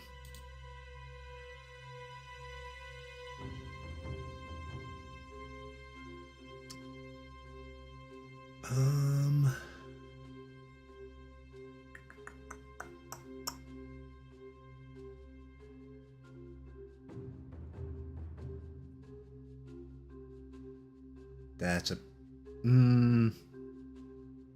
yeah, sure.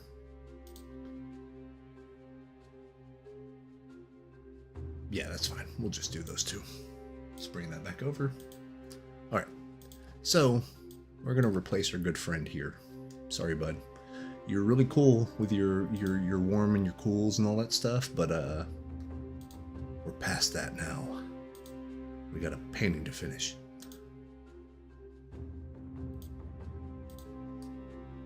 Do that one. What I could do, in fact, what I'm going to do. Magic wand it, baby.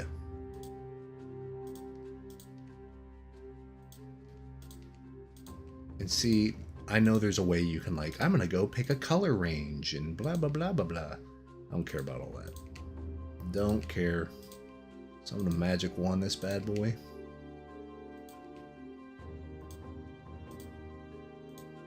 Nope. Get some of these. And see, it's just gonna take too long. But the cool thing is, I don't need any of that stuff because I'm gonna grab this now.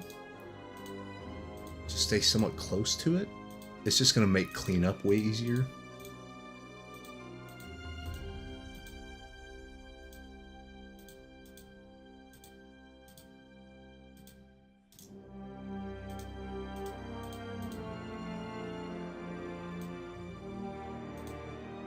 Edit copy. So, same thing again. Edit paste.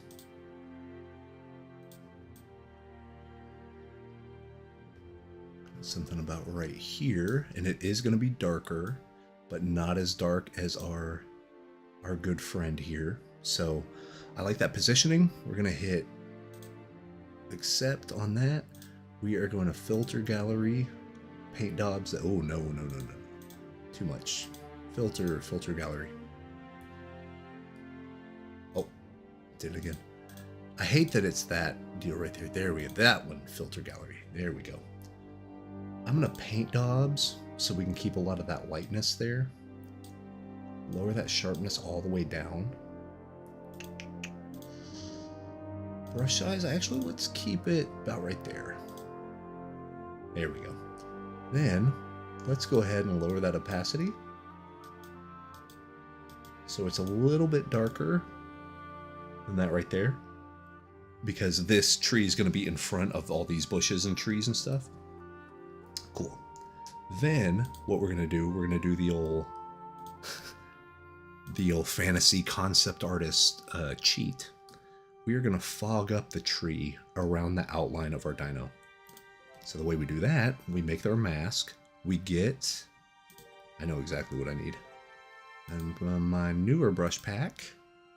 Where are we at? Where are we at? Where are we at? No, it's not my newer one. It's actually my 2023 West Airbrush. That's it. Okay. We're going to get black. We are going to get there. And I'm going to barely paint around here. You see that? I don't want any edges around it. And then we can also do something like that. Actually, let me bring it back a little bit more. Cool. So we still have a nice edge on our dino, but it still fits well. Cool. So that's brought in. So I'm going to apply the layer mask. I'm going to merge this down. I'm actually going to merge down all this stuff to what we have. So now, once again, we're back to one painting layer. Just down to one layer again, you know? So that's where we were. Now with the power of photo bashing, that's where we're at. Way better. It's like a game changer, right? Has a better feeling of place. It has more detail. It has lighting information. It has stuff that we can definitely use for the rest of the piece. Funnily enough, we put these clouds in here. I don't know if I like these cloud shapes, but we can still play with them. Clouds are easy. Clouds are fun to do. Really, clouds are great as a composition thing, more so than anything else. It doesn't really matter what kind of day it is, unless you want the mood of like a rainy day or whatever. But clouds are just great to be able to point people in the right direction of where they should look. And they're easy. They're easy to do. So with that being said, I gotta fix this dino's poor legs. I gotta start rendering him out a little bit more. I need to actually clean up this mat right here. So let's do that first. I'm gonna make a new layer just to do it. And there's some new brushes. I was using the Furby brushes, and I like those a lot. But there's another set, yeah, from Suki from Riot Games. These are sick brushes, absolutely ridiculous. I think they sell them as well for like $4 or $5 on their ArtStation. But like this one's a great one because it's like a painting brush, but it's mainly used for blocking out really sharp shapes. So you can also use it as like a, yeah, look at that, like as like a form renderer.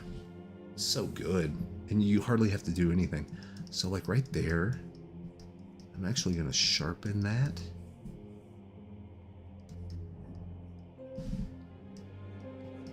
There we go. So this can end up making it look kind of flat. So we're going to make sure that doesn't happen.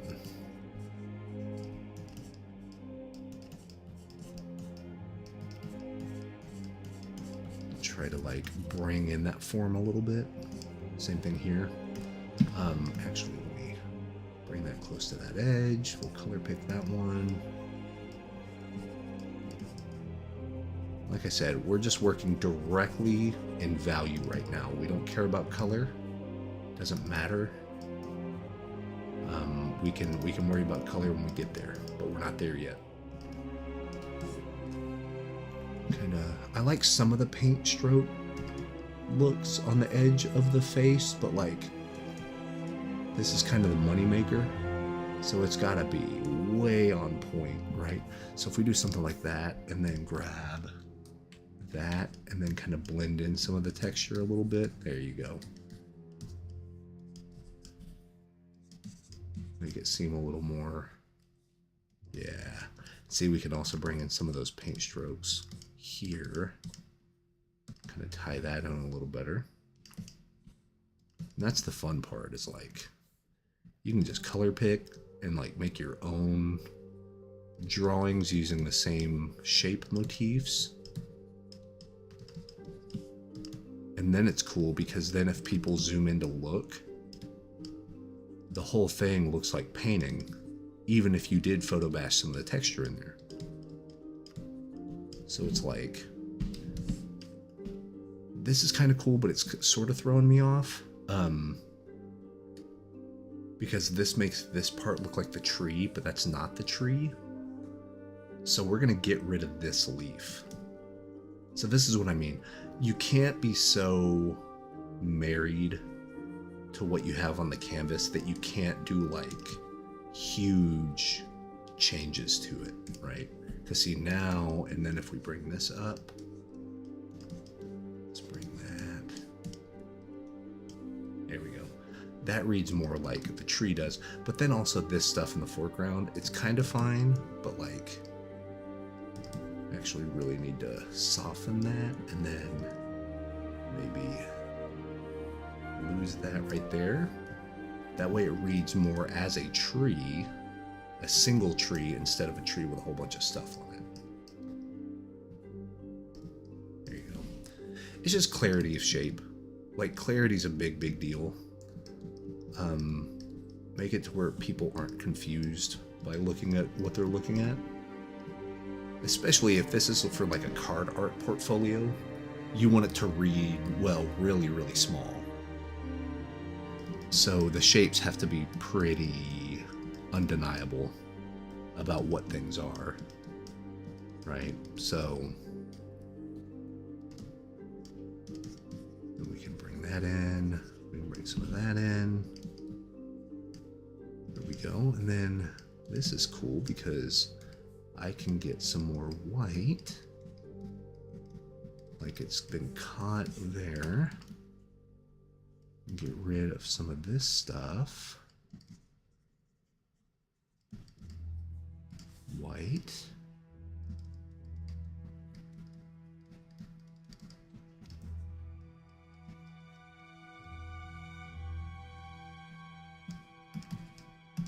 And then get rid of these right here.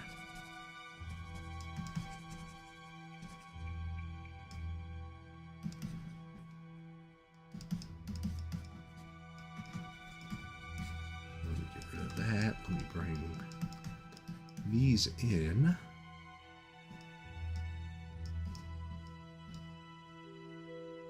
Yeah, so those are kind of like that.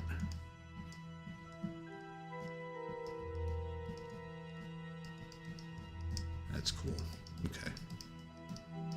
Yeah. And see, we're just putting random brush strokes in, just to kind of paintify everything a little bit.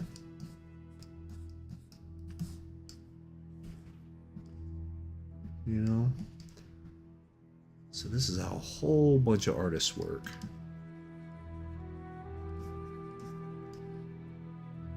Yeah, so this is already, then if we just sculpt these slightly darker deals back here, back behind. Okay. So the readability is way better, right? In fact, I need to smooth out some of the readability here. There's a little too much texture here. And the dino, because I want the dino to be the main focal point. And the rest of this doesn't matter as much.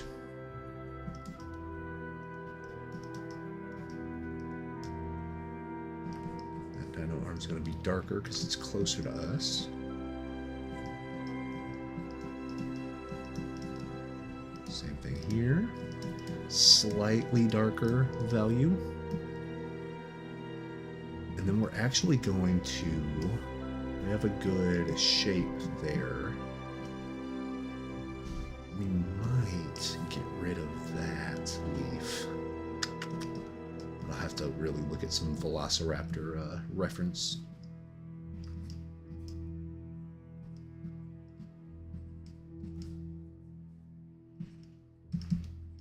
So if we have that doesn't look quite right. Maybe it just needs to be up higher, like that little bounce light deal, to kind of define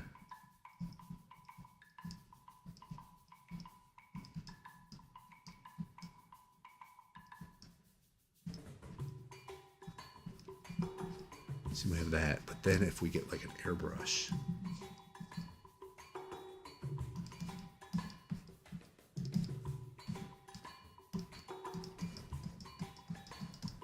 trying to get some form in there.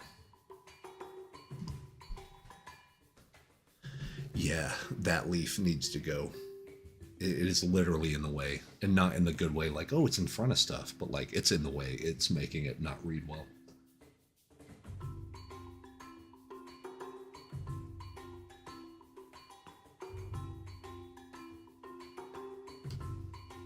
So,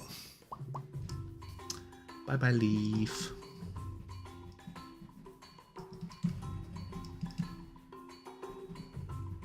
Get rid of that. I need to like really look at the dino leg here, because I think it's like this, and then it can.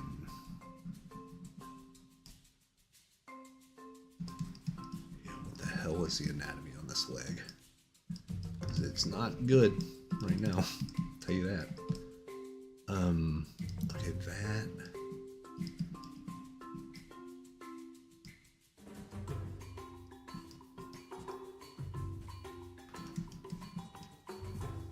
If I do an airbrush, because I know it's like a hind quarter leg, right?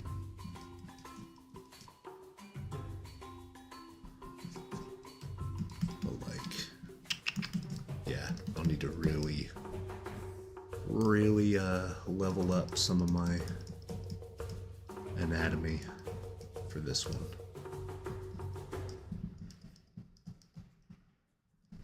See, what's cool is working in values is you can add detail without caring what color it is or any of that stuff. So you can do like cool markings on the textures, and it just reads well, you know.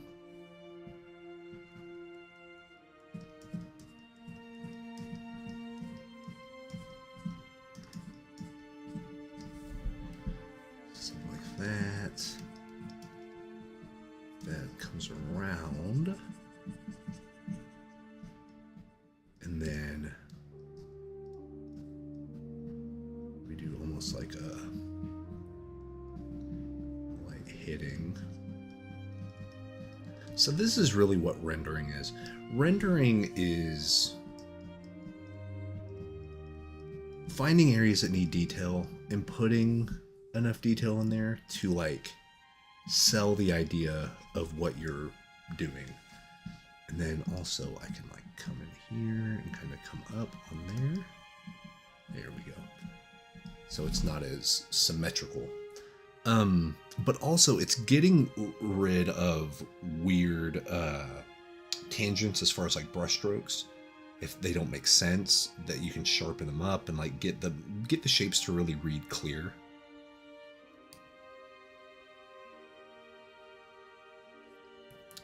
To use that leading line of the head pointing right, lead back into the painting. Ooh, maybe so. That could be the job for the clouds, maybe.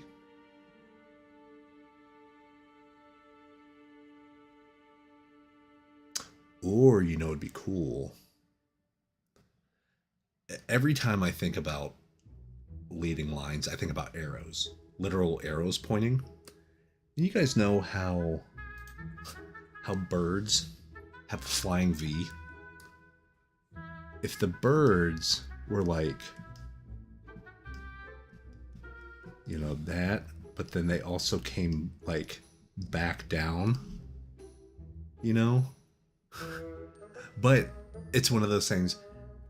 Is the flying V of the birds, should it come down and like back into the painting, or does that literally make this an arrow that points more out of the painting? I can never choose. So it's like they could, but see, this V is already here from the clouds. So it's like, do we just enunciate this a little more and bring this in? You know what I mean? And I mean, that's cool because you can also really have fun with the darks and the lights of the tail, and really kind of push it back and bring it forward and all that stuff. But yeah, I think it's about maybe, or maybe I have the birds do their flying V, but do it like this, to where it almost like stops the eye from leaving, you know?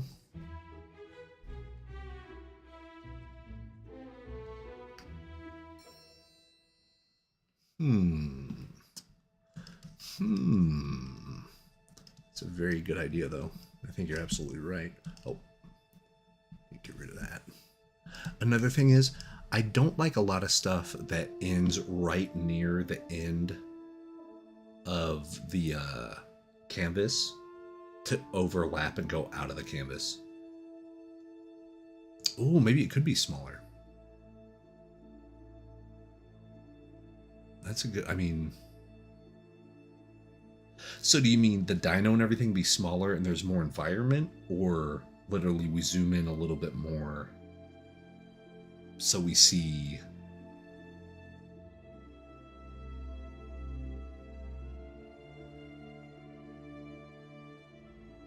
So we can like extend out a little more?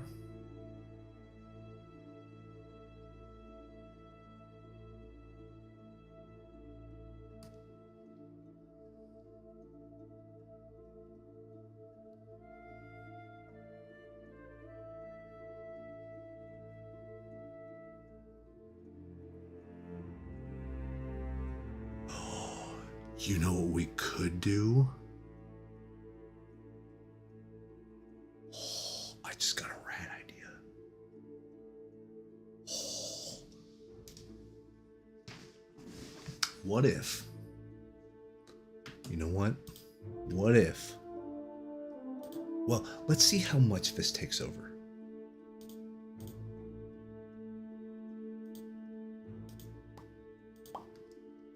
Okay. You see how I said here, oh, this kind of looks like a volcano.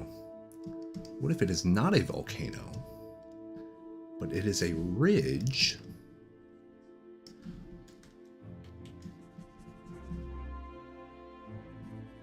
of another mountain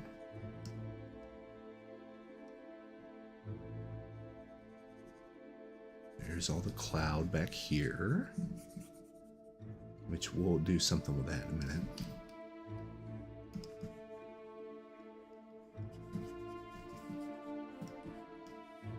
Let's get that.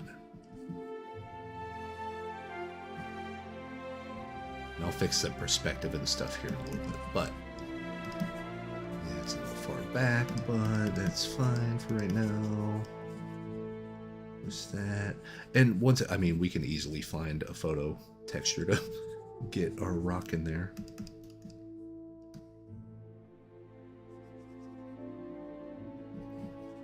If that is a rock,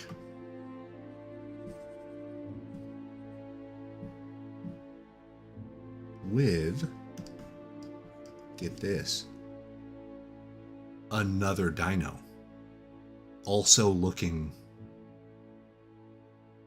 that direction. Like they both see something, and then you wonder what they see.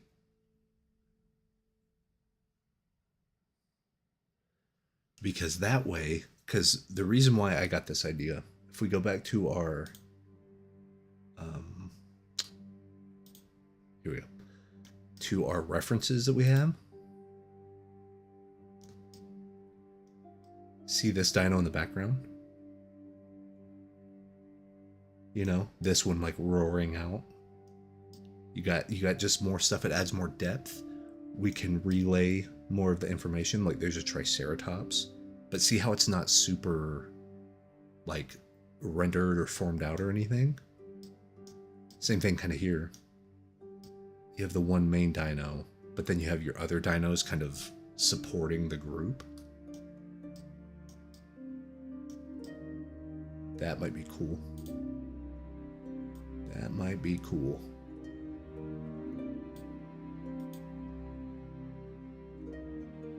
if it's like...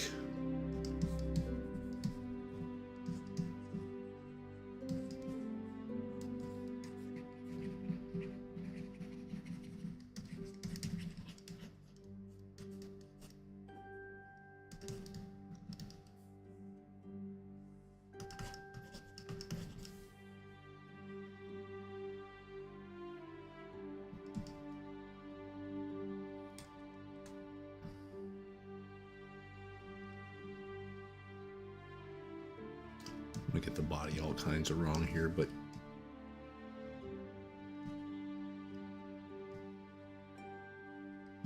actually, let me pull up just a Velociraptor stock image.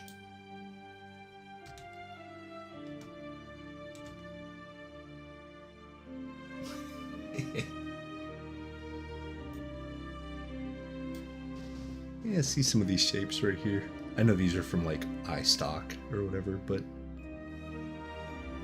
hi, buddy.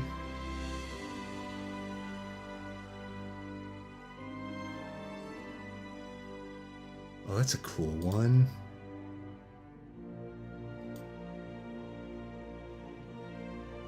I like that shape. Copy image. Now for this type of stuff with the watermarks and stuff, I actually don't like to photo bash any of that. You can, because it's still stock photo or whatever, but really what it is I can just take that and then paste.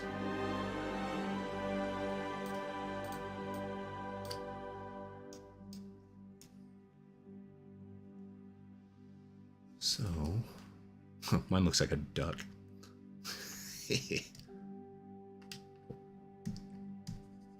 Alright. So, let me get the body shape of that one.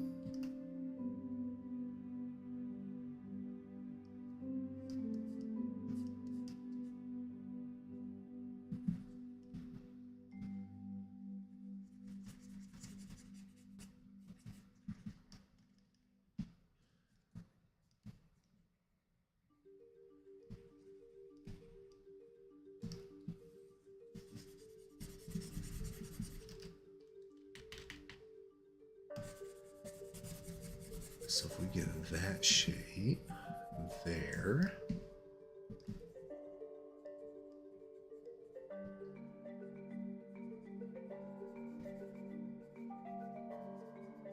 I know these are not, this is not great looking at the,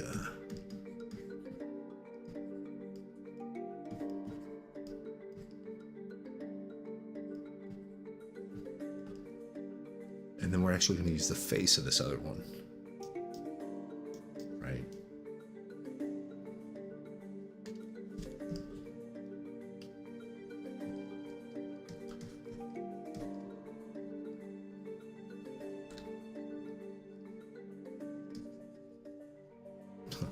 His proportions are all jacked up, but that's fine. Actually, let me...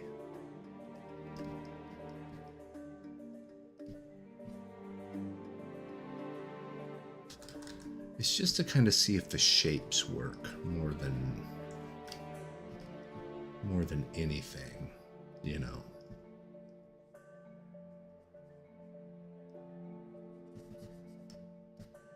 Like, will this silhouette actually work? Then we can also do the thing where you add some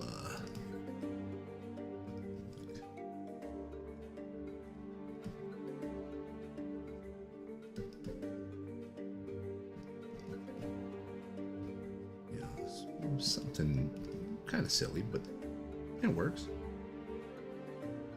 It's a little too big, so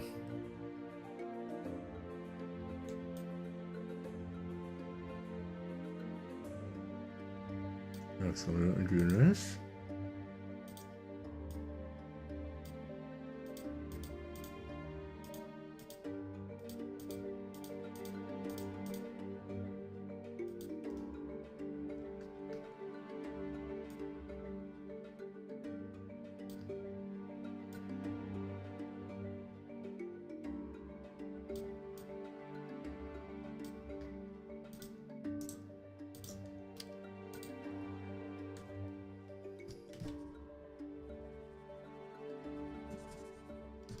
You know what I mean? And then there's like shape language, but see the thing, but he's too two-dimensional.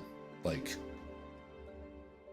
it would have to be more of a 3D look, something like that, and then the face is like kind of the reverse of this pose.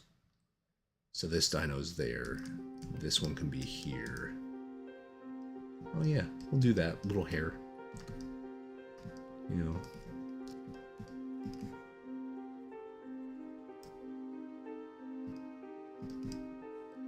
Something like that.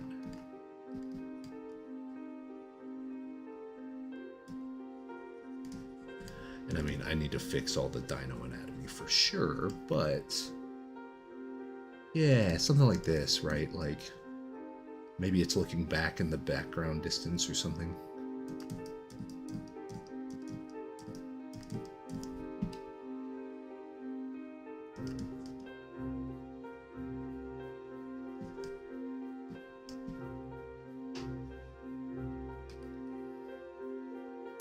Oh yeah.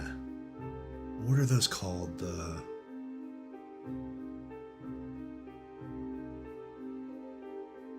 Bronchiosaurus? Is that one?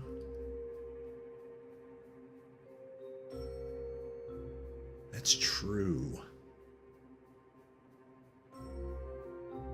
Yeah, and I mean, if we have that, it's like this one, kind of. This sort of creature.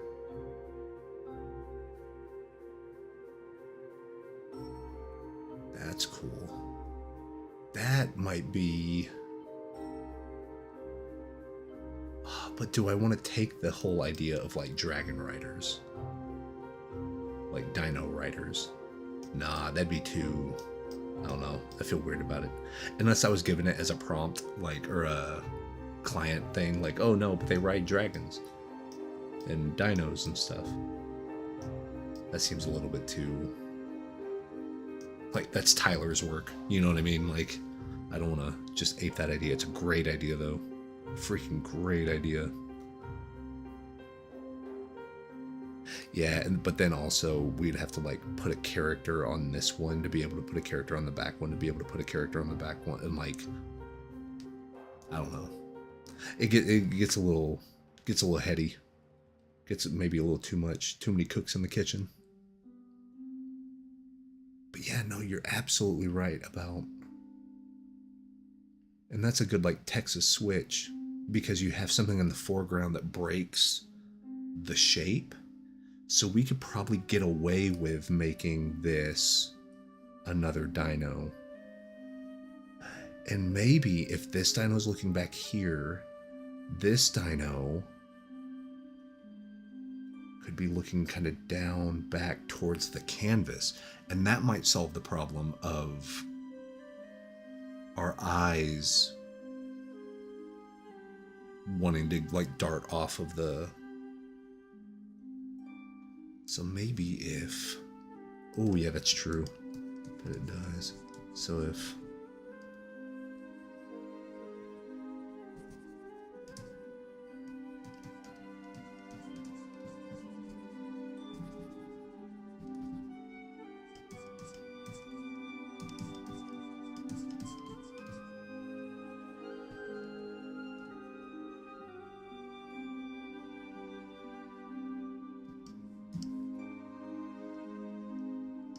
Hi guys.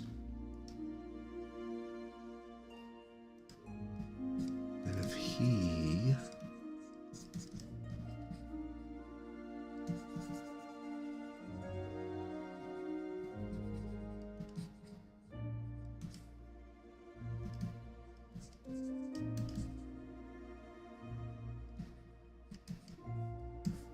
And then this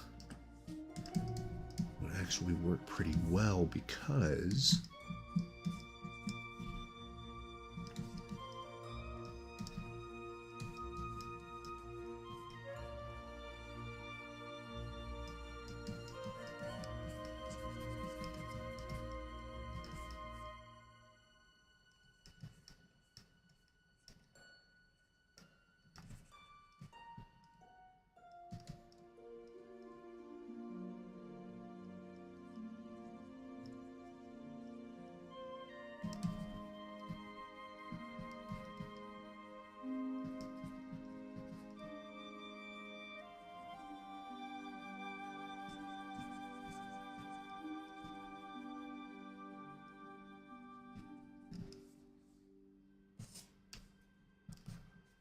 Like, is that too crowded now on that side?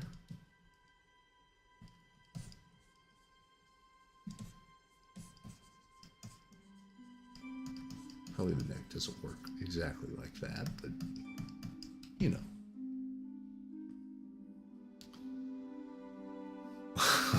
Thanks, man.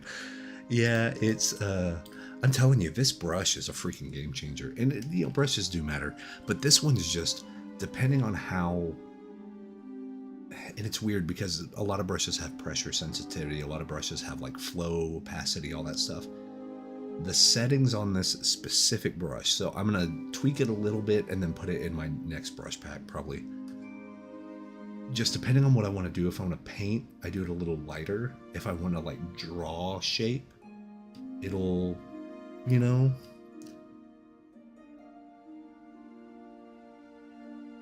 I like the look of this dino. Like, he looks very friendly compared to our main brother right here. So I'll have to mean him up a little bit, just a little. He just seems like a nice guy. You know, he's just chilling. There's nothing wrong. There's nothing wrong with that. He should be the new mascot for the channel. But yeah, you know. But here's the thing: I do have to fix, maybe the shape of the neck or something, or maybe the shape of the body to maybe come and not be.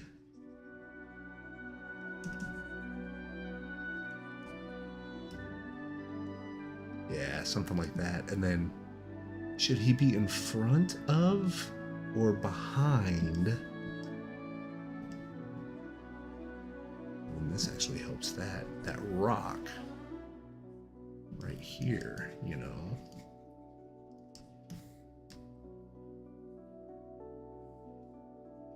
Oh, and then I can actually do this. So this rock itself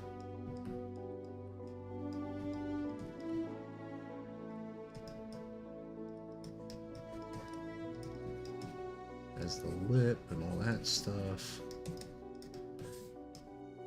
But then that also gives us another oh, new emotes. That's true. I should make him the happy dino.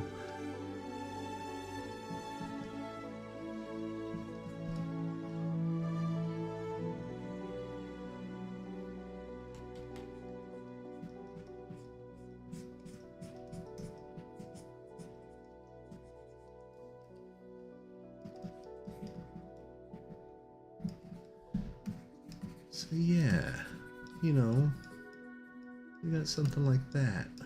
And then maybe here we can do like, here's a brush.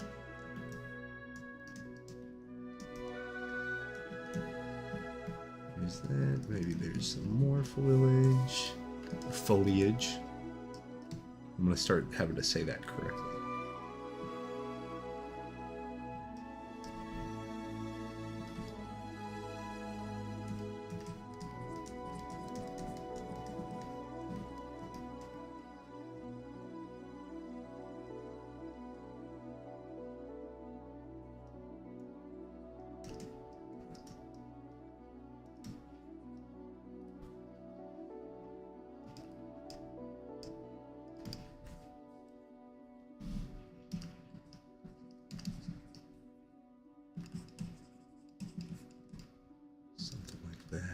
Ooh, and then I actually like that little negative shape right here. Yeah, see, check that out. That looks great, because then I can also come over here. Because if there's dinosaurs around, some of these plants might be a little bitten into, you know?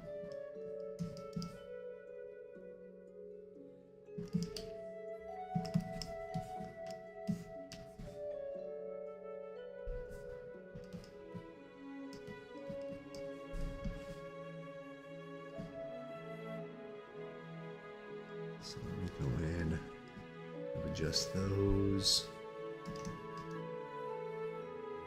Kind of a straight line, because then this continues that line. So once again, it gives us a little bit more depth there. And then we can add some of that.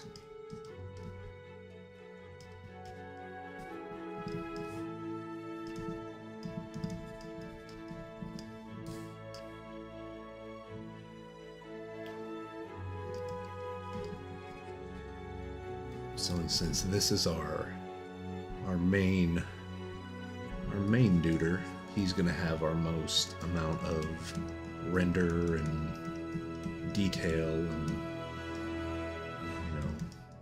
all that stuff.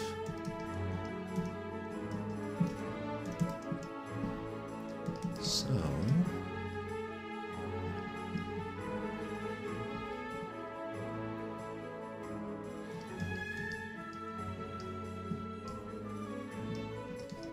I'm still not really looking at the anatomy of dinosaurs right now, which I probably should, because this may be incorrect.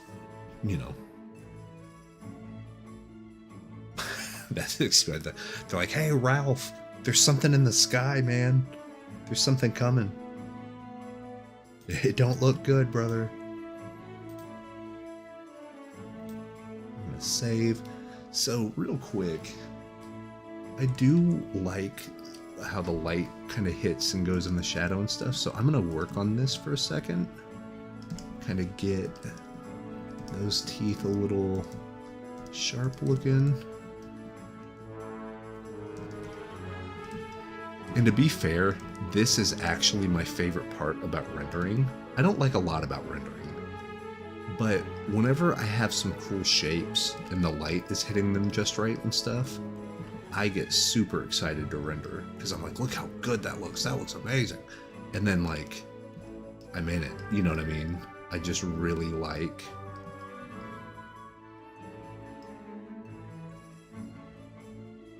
actually that's not the angle I need. I need that to be the angle. Yes.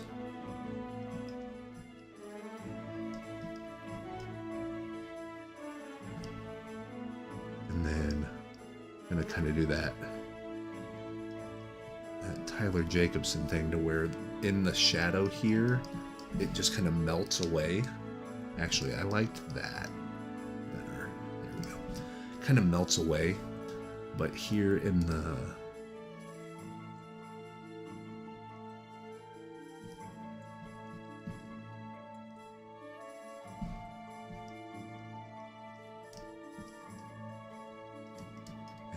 highlights, they really hit. In the shadows, it kind of melts.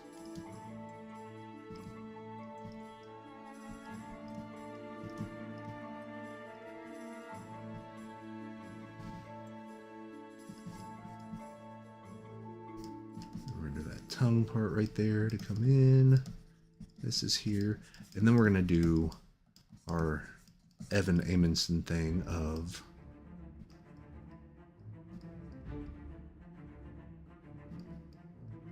we're going to do some ambient occlusion shadows in a minute.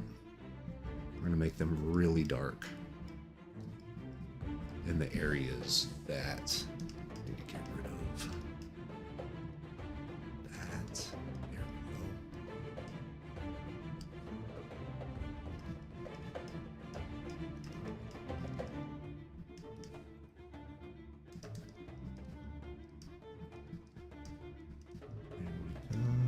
Something like that.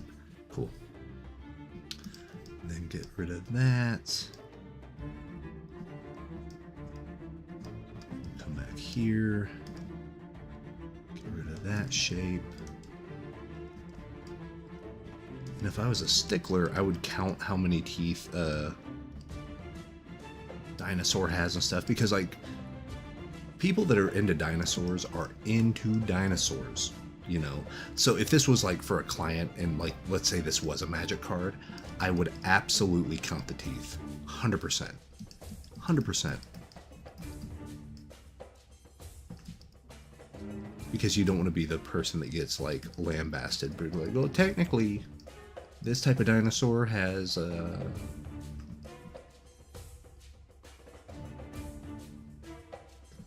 if we're coming in, we're cutting into here, we want to keep that angle to make it still look right.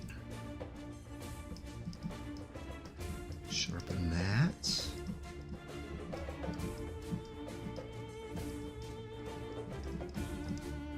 Add some of that.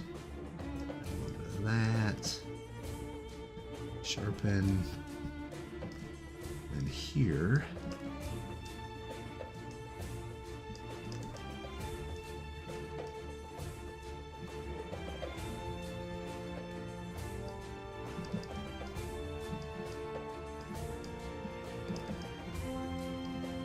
Repeat those shapes a little.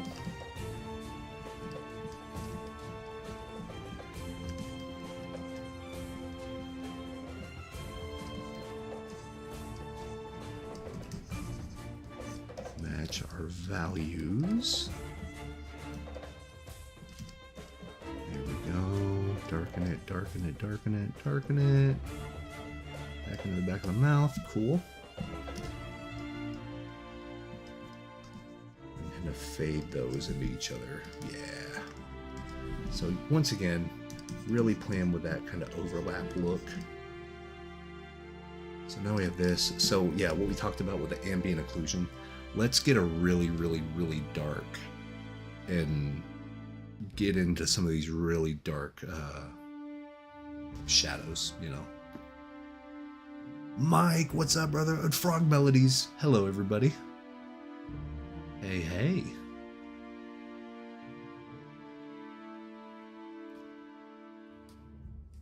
So let's do some of that. Let's do this and see how we're so close. We're at 7. So very, very dark. So let's bring that to like a 3 or a 4. Yeah, and then we're gonna hit just these little areas here. Not a lot of them either. Just enough to kind of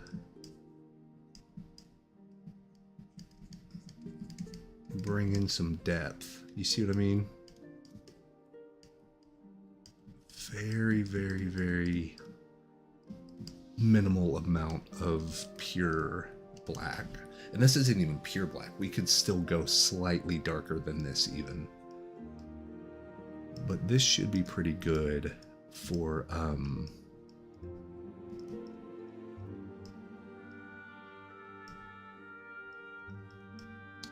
the ambient occlusion color.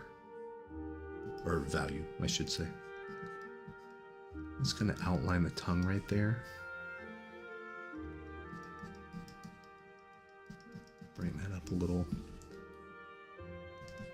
Let's straighten that out.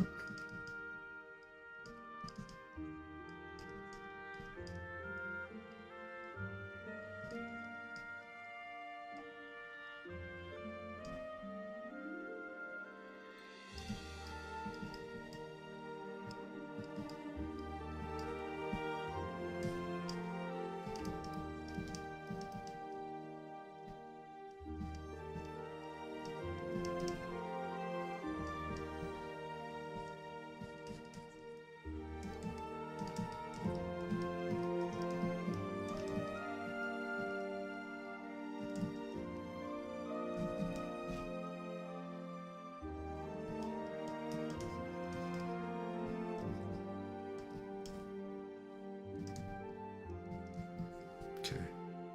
So yeah, we got a little something like that here, right? There's also like a nostril. Let's grab pure white and pure black. Put them right next to each other to really get that nice hit of contrast. Some dots to carry over this motif. Kind of that texture there. See, this is why I love painting on value so much. It's like, you can just try stuff And then if it doesn't quite work, it's fine, because you can just always correct it. And this is even before you start getting into the, you know, the intensity of color and all that. So if we sharpen that up, do that.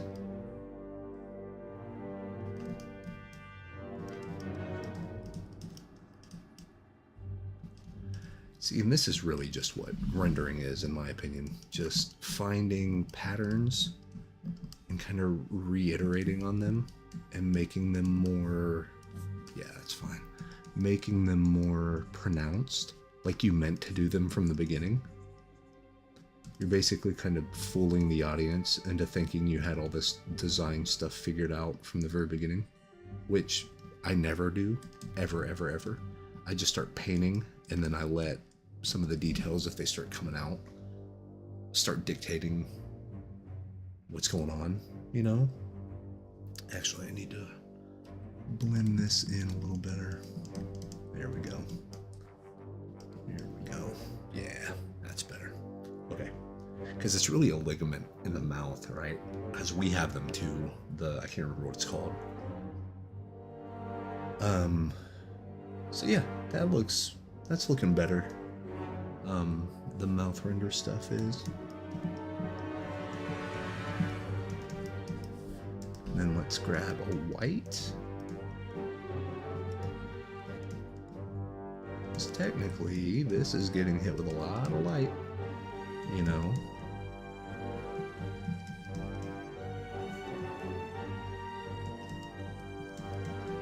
I wonder, yeah, if I can.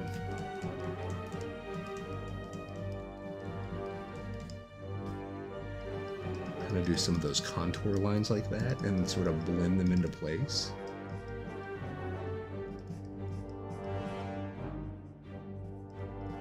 There we go, something like this maybe. Like I said, I'm definitely trying to get that nice that nice Tyler Jacobson look, but he's just dude's a machine, man. See, oh, so he actually does a full, like, pure bright hit, like,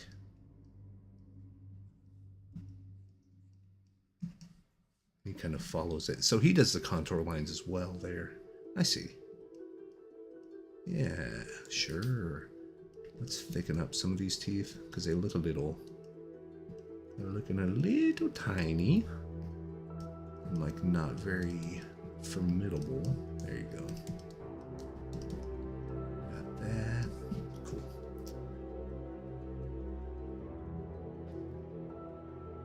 Yeah. A little happy bud right there, just cheering us on.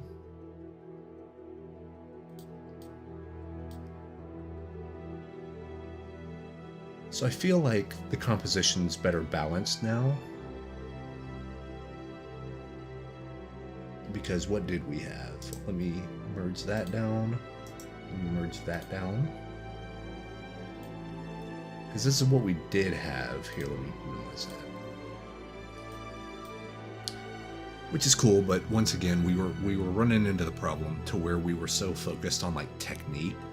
Like, oh, look at how I get these cool colors and cool, you know, it looks like real brushstrokes. Isn't that amazing? Like, we were so caught up in that, we forgot about, you know, making a picture.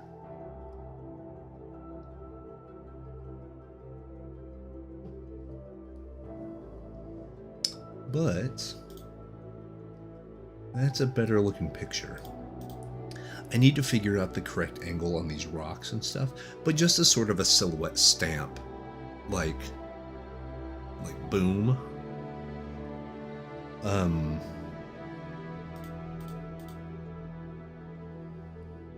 Yeah, and I mean that. Yeah, that's kind of the give and the take, right? Because I mean, I kind of like where the tail was too. It might make more sense, you know, to have that be the tail still, especially.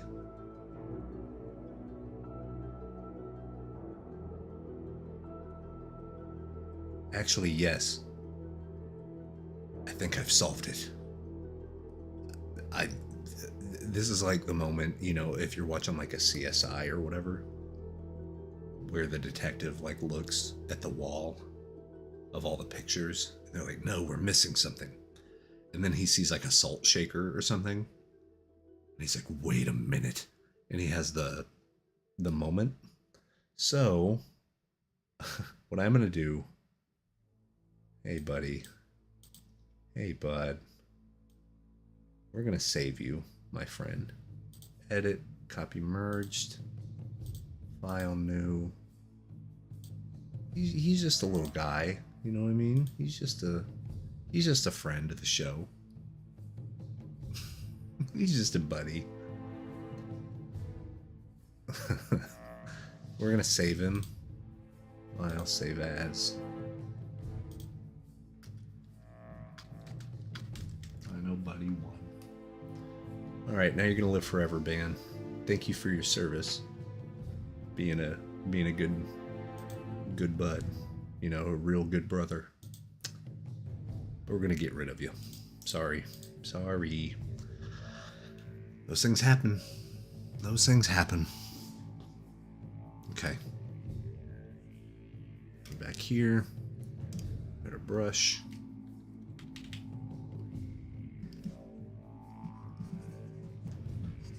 We're gonna get him back to neutral. We're gonna bring this back here. Sorry, man. Sorry. Bye. Okay. So that, sure. Got it. Cool. Okay. This tail is going to do this. It is going to come up, and instead of going the other direction, it is going to, let's see, what's a good, something like this maybe?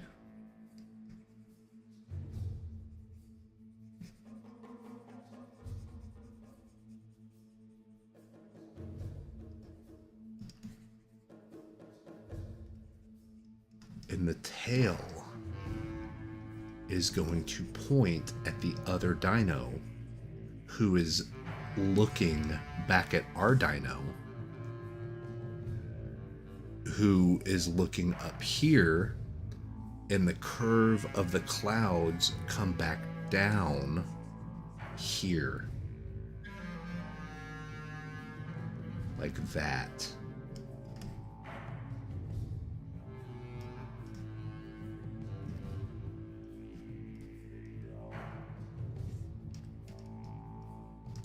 Does that make sense? Let's look at it. How's that feel? That feels a little more, you want to stay in the painting. I mean, let me know what you guys think on that. To me, at least, it feels like, you know, and I'm going to definitely change via the value here to kind of go back a little bit, right? Kind of like cut back.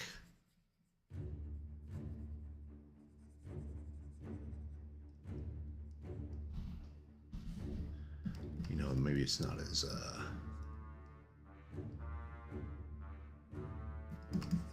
maybe it's not as thick.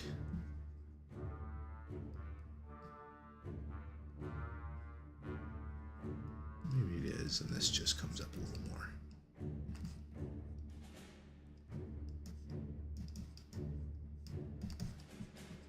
And once again, we're going to use those contour kind of highlights and all that stuff.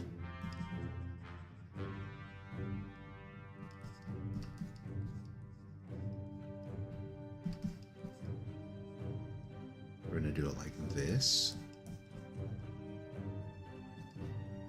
Kind of do contour lines around shape we expect the tail to be.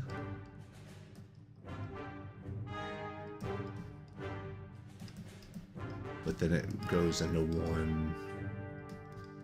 This is definitely a Tyler Jacobson move that I learned, where the tail just sort of, or like anything going back into the distance, it just really, you see what I mean? Kind of scoops back that way, and then it goes pretty bright.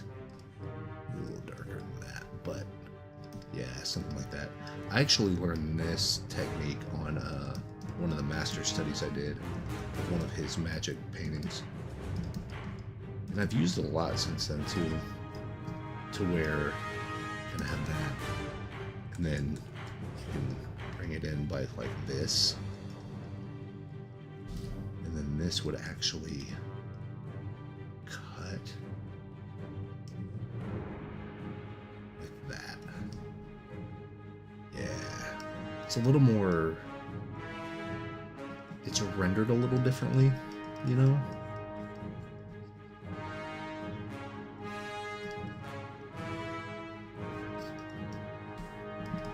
And that has to be like super sharp. Yeah, that.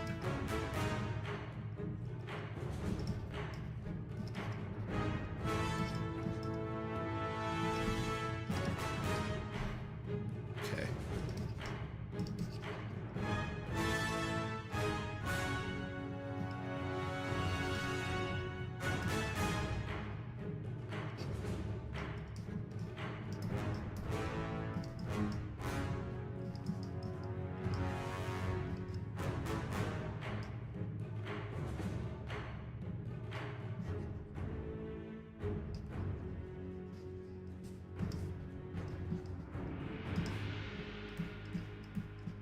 Some of that texture roll off.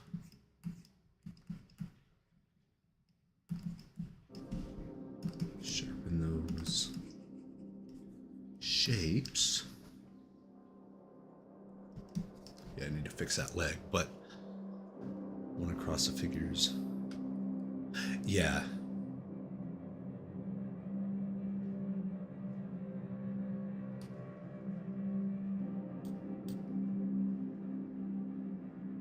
And then really, we can find a cliff edge photo, because I like this idea. I just have to change the angle, because I think if, let me make a new layer so I can show you guys what I'm thinking right now. If this dino, right, is facing, oh, duh, be helpful if I did it over the grayscale, huh? So, if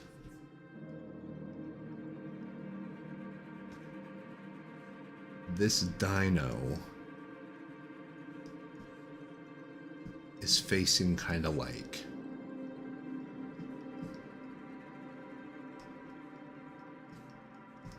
this way, you know?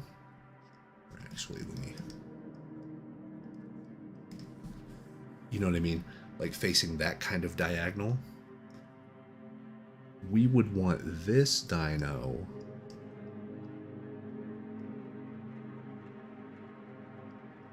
facing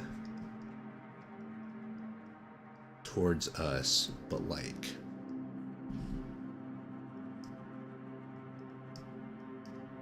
that diagonal. So we want the cliff to also be facing diagonal, right? So let's take a look to what we can find.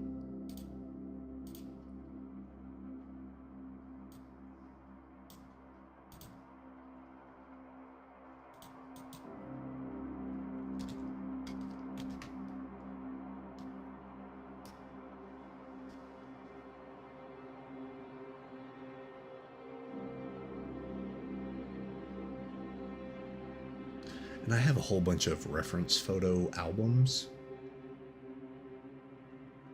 We could maybe use something like that. Let me download.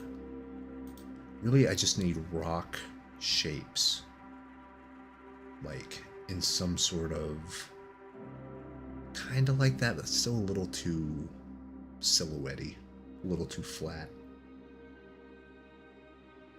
We could use something like that and sort of sculpt it, but I want to see if there's something that fits. That one's a little too, I don't know. It sounds weird, but it's almost facing the other direction.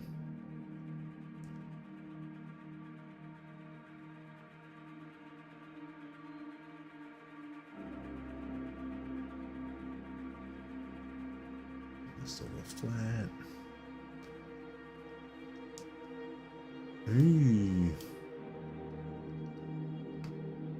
I just do the cliff. We can kind of see. So sort of this motif, but if it was aimed lower and at an angle. I mean, maybe we could use something like that.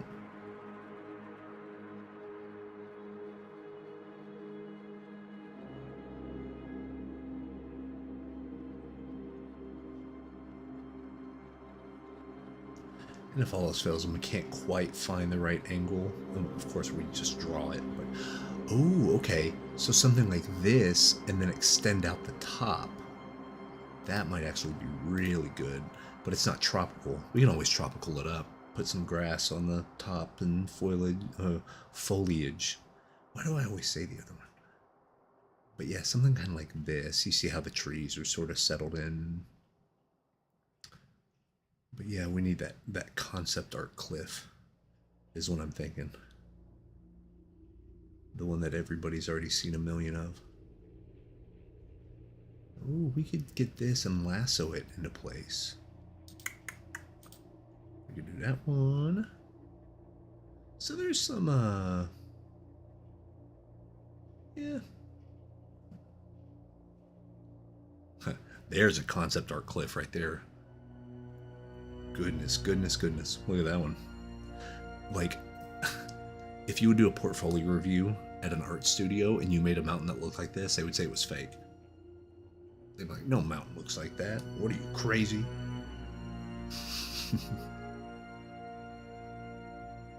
So yeah, we can definitely warp fit some of these. That's what I'm thinking on a few of them.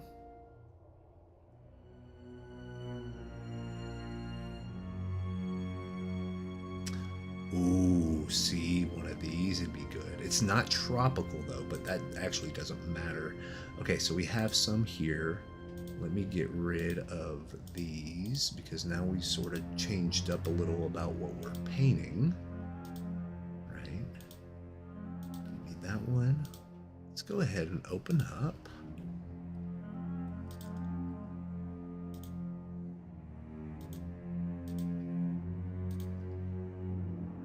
So if we saw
there we go. Do something like that. Bring that opacity right down. Mask. Actually, we're going to bring that way down. There you go. So that way, whenever I mask like this, I'll know exactly what to get rid of. Which is kind of all of this. Okay.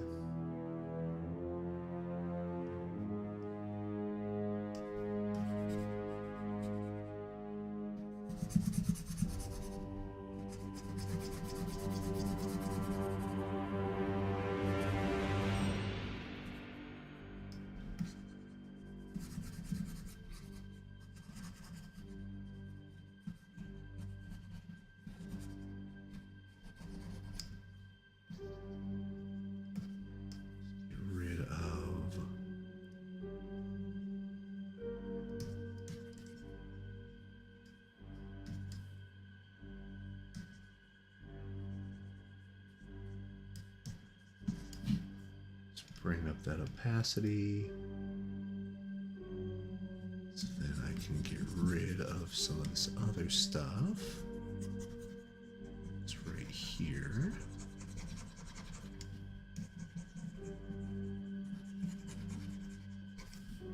Yeah, because I don't need any of this down here.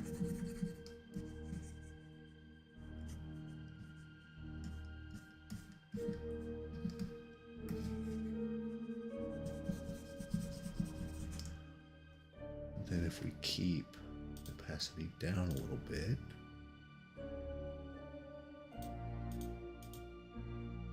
oh, actually, let me get rid of that and that.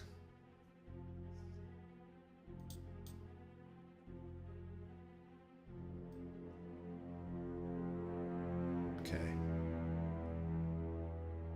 I mean, that kind of works, but it's still sort of flat, though.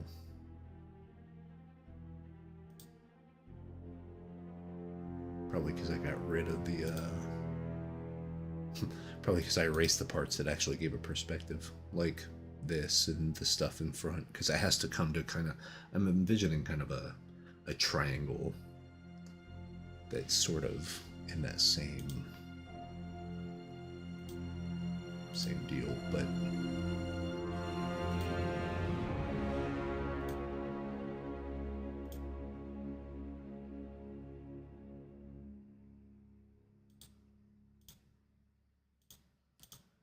yeah, because all this really did is kind of give a texture. Here's what we'll do.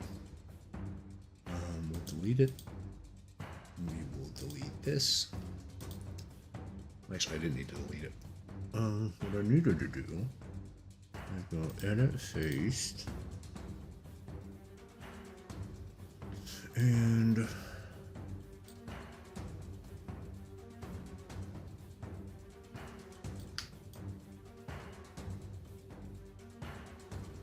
do that.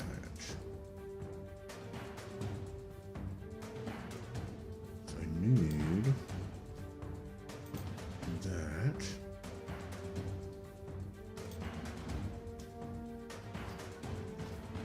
This.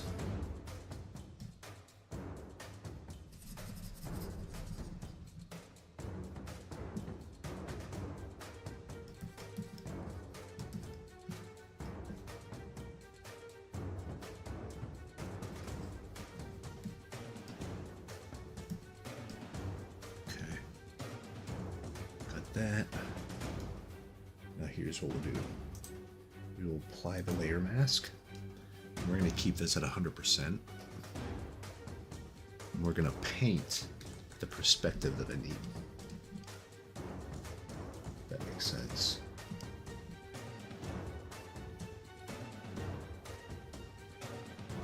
Around here, we're going to keep the same values, all that stuff.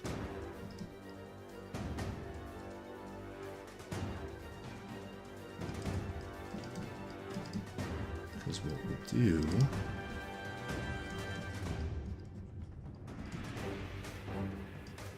is we will lower the opacity on everything, including the stuff that I painted in.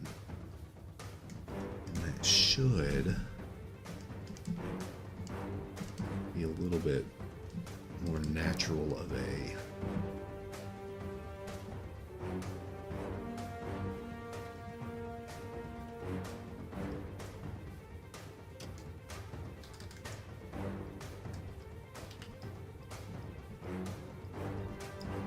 so if I keep that dark, so I'm thinking this is going to work. I'm hoping this is going to work, but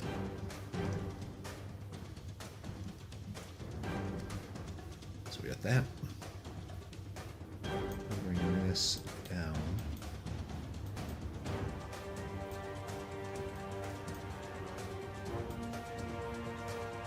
And then I merge down. And then I paint around this. Sorry, bud, your arms are going to move.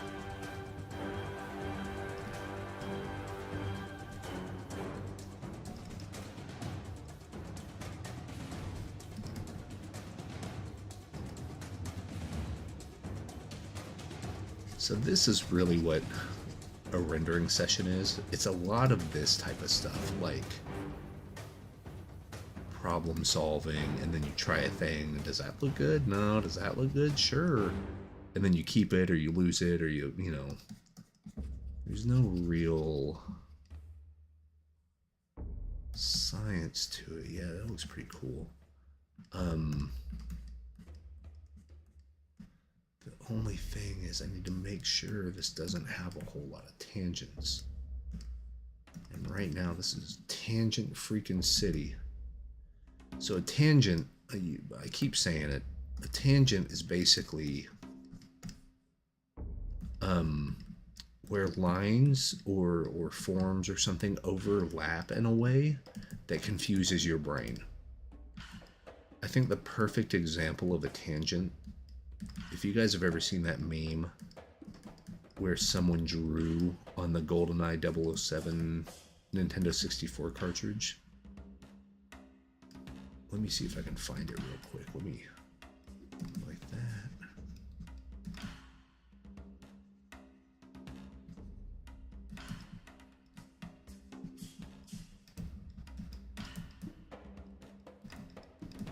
I'm gonna render these in a little bit, so.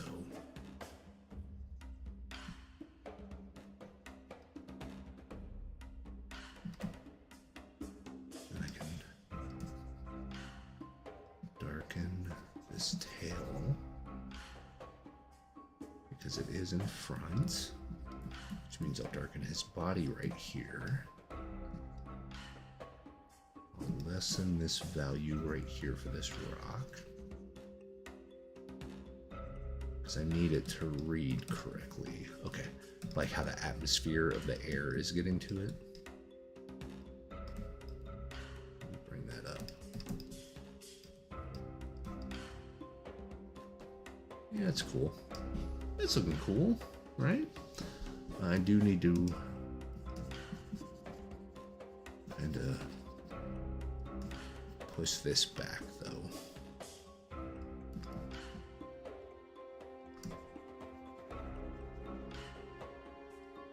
And that also helps out with the diagonal look, because if I make this lighter, and as the rock gets closer to us, it gets darker right here. See? It will read like it's coming diagonally, which is what we want.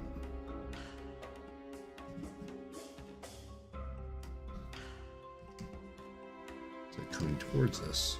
Yeah, see? It's getting there.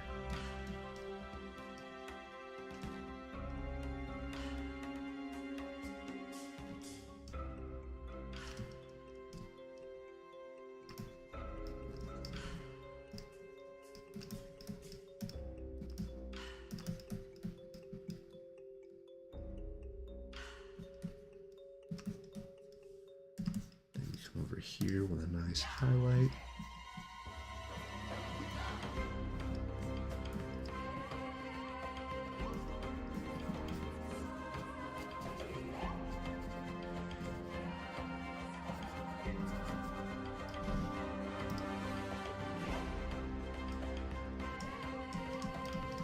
I'm just separating, trying to do my best to separate the back of the dino from the rock, because, I mean, they're not the same value, but they're close enough that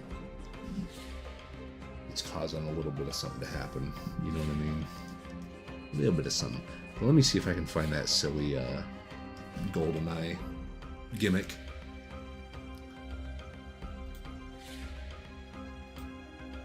Let me see if I can find it real quick.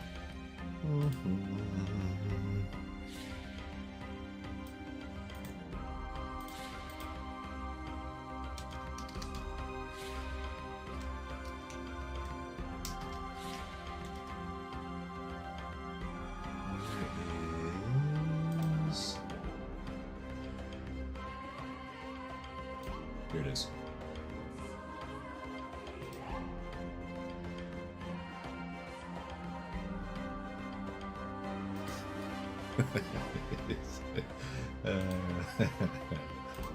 So this is a tangent, guys. So this is what the box art looks like of GoldenEye 007. But see where the line of his mouth and the underline of his shooter finger are around the same way. So it looks, so it just looks like his mouth goes all the way across. That's a tangent. All right, that's like a perfect example of a tangent.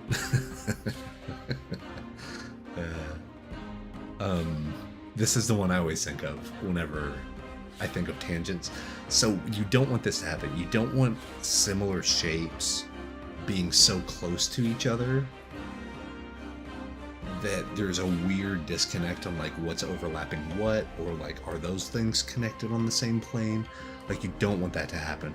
So anytime you get the GoldenEye effect, you have to fix it, right? Because once again, clarity is, so it's like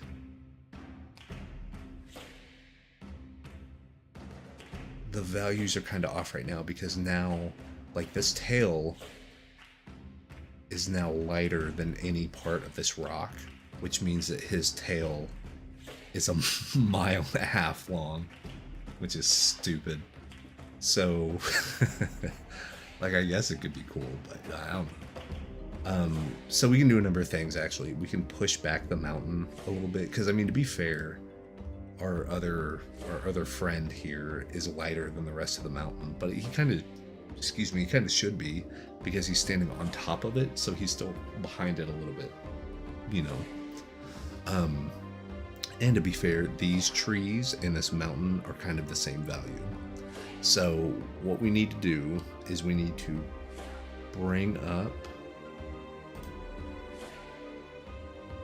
the value on the tail.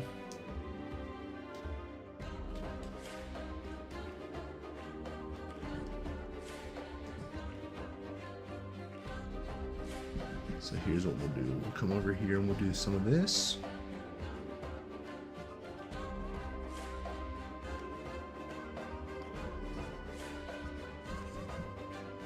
Put a big block in right here.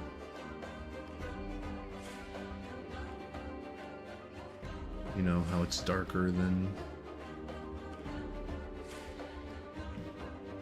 what we're looking at, so it fixes it. But then we're going to lower the opacity a little, bring some of that texture back in, give me kind of a guiding point.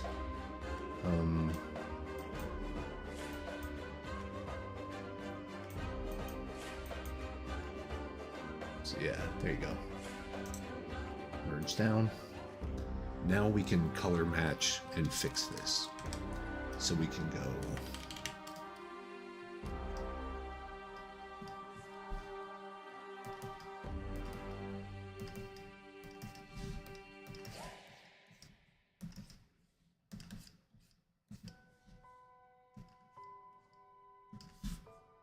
actually lighten up that value, because I still like that effect of it going into the background like that, right? So we'll still sort of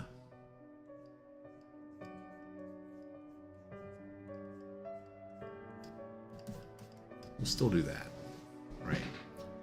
but we can bring this, darken the value a little bit.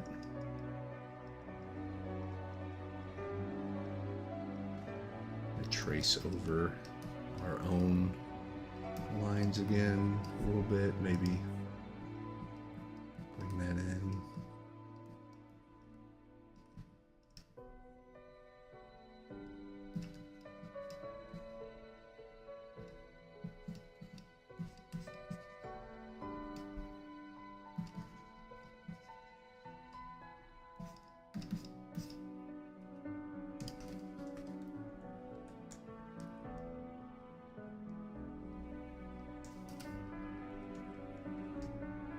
Actually, these need to...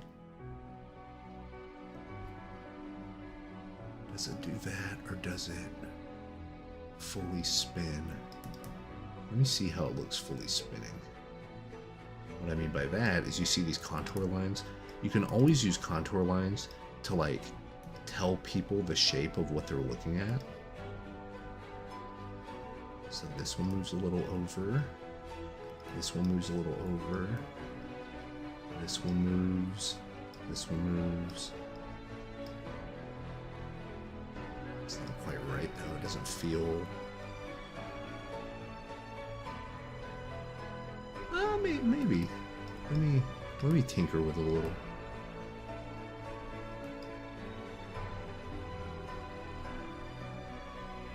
Oh, that's the one that's messing. Okay. Let's bring that back in. Let's bring this back in. There we go. So like,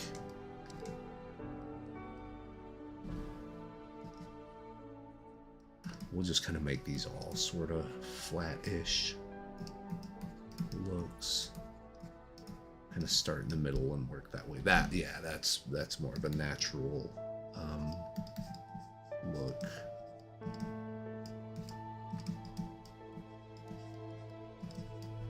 See, we're doing a whole lot of rendering in black and white, which might be awesome for when we overlay the colors in, or it might be a pain in the butt. I don't know yet, but let's not think about that too much. Not yet, at least.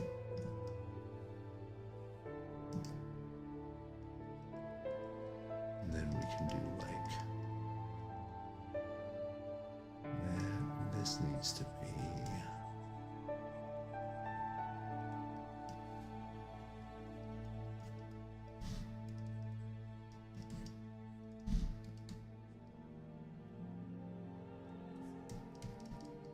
detail, a little bit of something there, right? So we have that. Cool. Tongue seems a little thick, so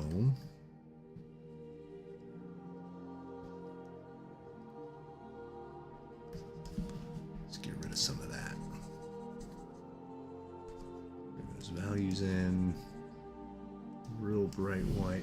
That way, our main dino's head is still the focal point because it has the darkest darks and the lightest lights.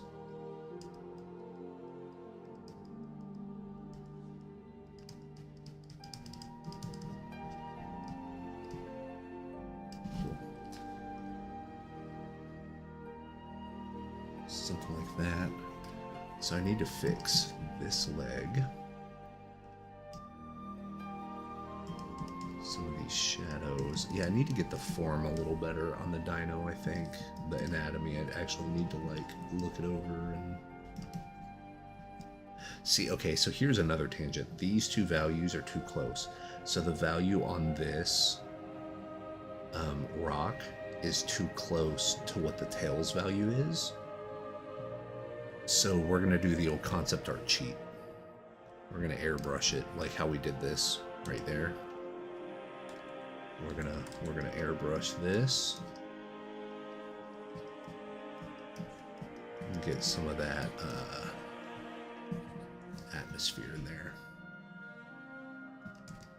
Let me get some of that color. Let's do that, and then that way also kind of, what kind of concept art? Cheat that. Gonna do that. Something like that. Okay. So then we'll grab that and do a real sharp line.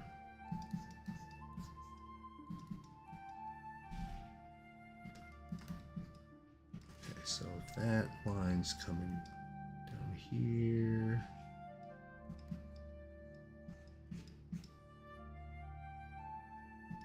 That is not the right angle. No, that is not the right angle. Where's this going to come down at? If it's swirling, if we're swirling, yeah, something like that's better. Something like that's a little better. But I think if, let's close that. That was causing a weird tangent too. There we go. There we go. That reads a little cleaner. Which is what we want. And then this, what do I want to do about these shapes? We could do, work hard on, but it's really elusive. So the kind of nice thing is, I mean, I'll try my best to really explain what I think of with value. And then after that I'll probably head out because it's 2:15 in the morning. So there's that, and then let me grab some of these. So, before I get into my tangent on values, let me shout out Ahmed Aldori. Ahmed is a genius, and he is somebody who talks about with designing paintings. You know, and he's worked for, hell, we're listening to Guild Wars right now. Dude's done so much Guild Wars 2 work, you know, makes my head spin. But something he always talks about is the checkerboard effect. And that's how he kind of looks at his values, is like a checkerboard. And he can tell if they work because you either have light on dark or dark on light. Kind of how on the video I made on underpainting, you have warm on cool and cool on warm. It's lights on darks. So what you want to do, let me make a new, I'm going to get rid of these rocks because now I don't need these anymore. Thank you for your service. And that's usually what ends up happening is you get like 7 or 8, you know, reference photos or whatever. And if you photo bash them or use them as reference, you end up not using them.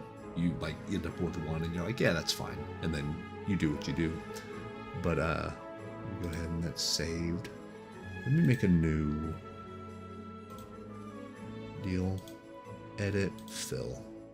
50% gray. Cool.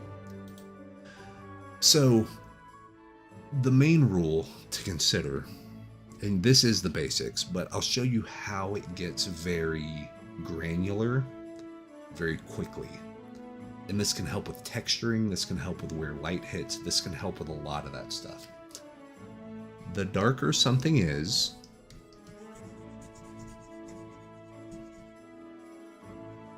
the closer it is to you. That's just kind of the basic rule. Because even if I did this,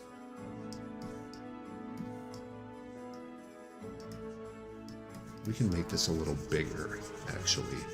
So this is actually not fair. Let me show you why in a minute. This one's not fair because you're going to be like, well, Wes, you're an idiot. This actually looks like it's closer to us. And the reason why is if we're on a 1-point perspective grid, this is closer to us because it's further down. Do you know what I mean? So what we'll do,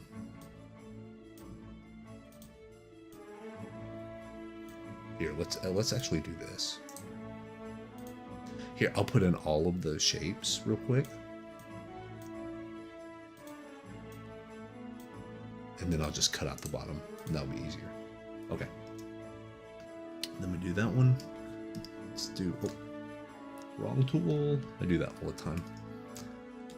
It'd be cool. Grab that, come up a little bit.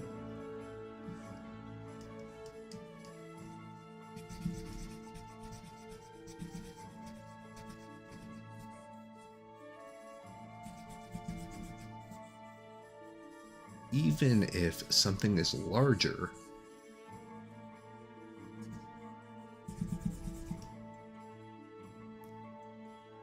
normally you learn, like in grade school or primary school or whatever you call it, the larger something is, the closer it is to you. That's not true. Because if we do this and equal the playing field, to me, automatically, this looks way closer than any of these two. And to prove it, I should have done these on different layers so I could actually do this correctly, but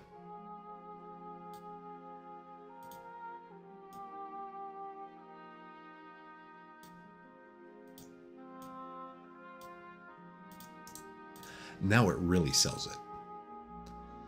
Because whenever you have, if you're pushing values lighter, things recede. They recede into the background. Doesn't matter what color they are. But as they get lighter, because of how our eyes work and the way the cones and the rods and all that stuff, they seem further away because of atmosphere. We as human beings have seen foggy days or nights. We've seen stuff get clouded, literally.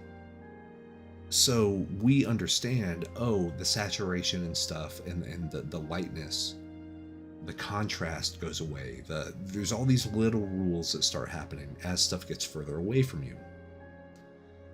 So like, whenever you have, okay, we'll do this. We'll do 2 balls. And they'll be the same size, okay? So we'll do 1. Let's do this. Okay, we'll fill this one right here. Edit fill.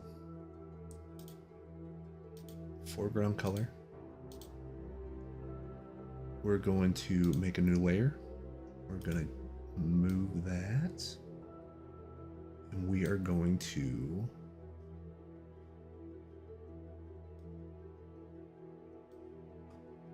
edit fill. We're gonna, oh wait, foreground color. Yeah, that's right. Okay, so that's actually lighter. That's interesting. Okay, then yeah, I'm actually, let me change that because on the video encoding it might not pick up as well. Edit, undo, deselect. Let's do a little bit right there. Edit, fill. Foreground color, yes. Okay, that should hopefully read a little better. So we can see, and then let's actually just lock the transparency on both of these, or actually, not do that, lock transparency, that's what I want. Okay, so with this one right here, let's actually make both of these a little darker, just to kind of prove the point, okay? So we're gonna do that, and that way it'll be a little easier to see too. Cool. So we have 2 spheres here, orbs. Technically, we're going to act like these are exactly the same, that this one is this one, but further back. They have the same color, they have the same texture, it's exactly the same orb.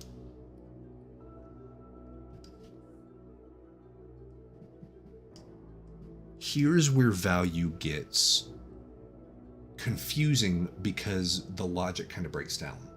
Kind of. Because certain rules, what you're going to figure out with value, and this is why value can be kind of a bear to wrangle with, knowing what value is the most important for the situation you're in is more important than the rule itself. I know that's a very dumb sentence, but I hope this is going to show you what I mean. Because what the theory is, oh, if stuff is further back, it's lighter, it's brighter, right? It's brighter. Not all the time. Because I'm going to do this, and we're going to hit a highlight right here. We're going to hit our highlight.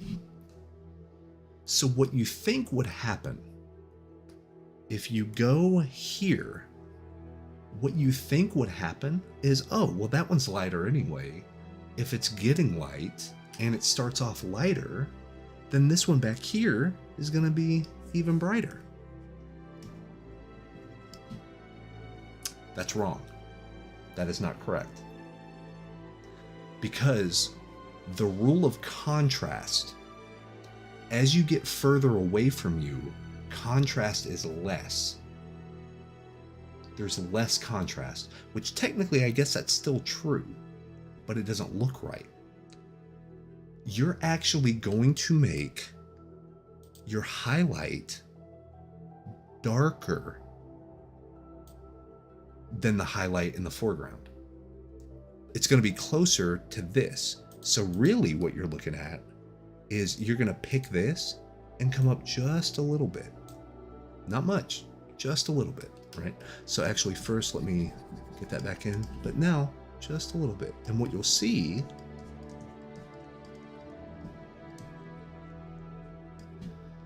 is that makes it look, you can maybe come up a little bit more, but like not much more.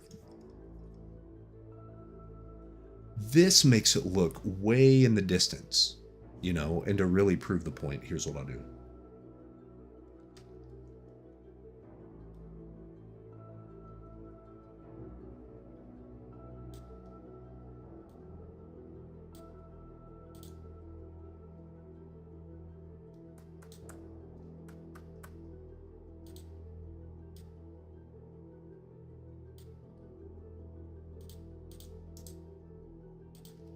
And you see that the light is actually closer to, and really I would actually make this quite a bit darker, because if the highlight is matching the color of your background, of your surroundings, it's going to read more natural.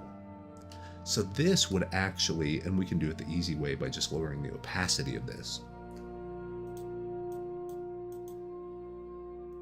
But you see what I mean?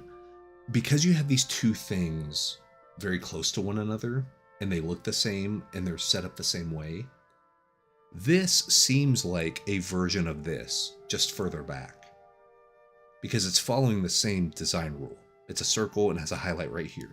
This is a circle, which is dark and has a highlight right there. But because it's matching more of what our background is, the value dictates that yes, it's going to be lighter, but the highlight doesn't have to be brighter than this one, because it's going to get rid of all of that value work you do.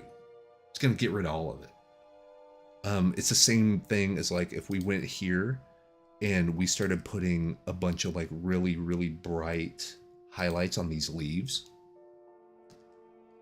It might look cool,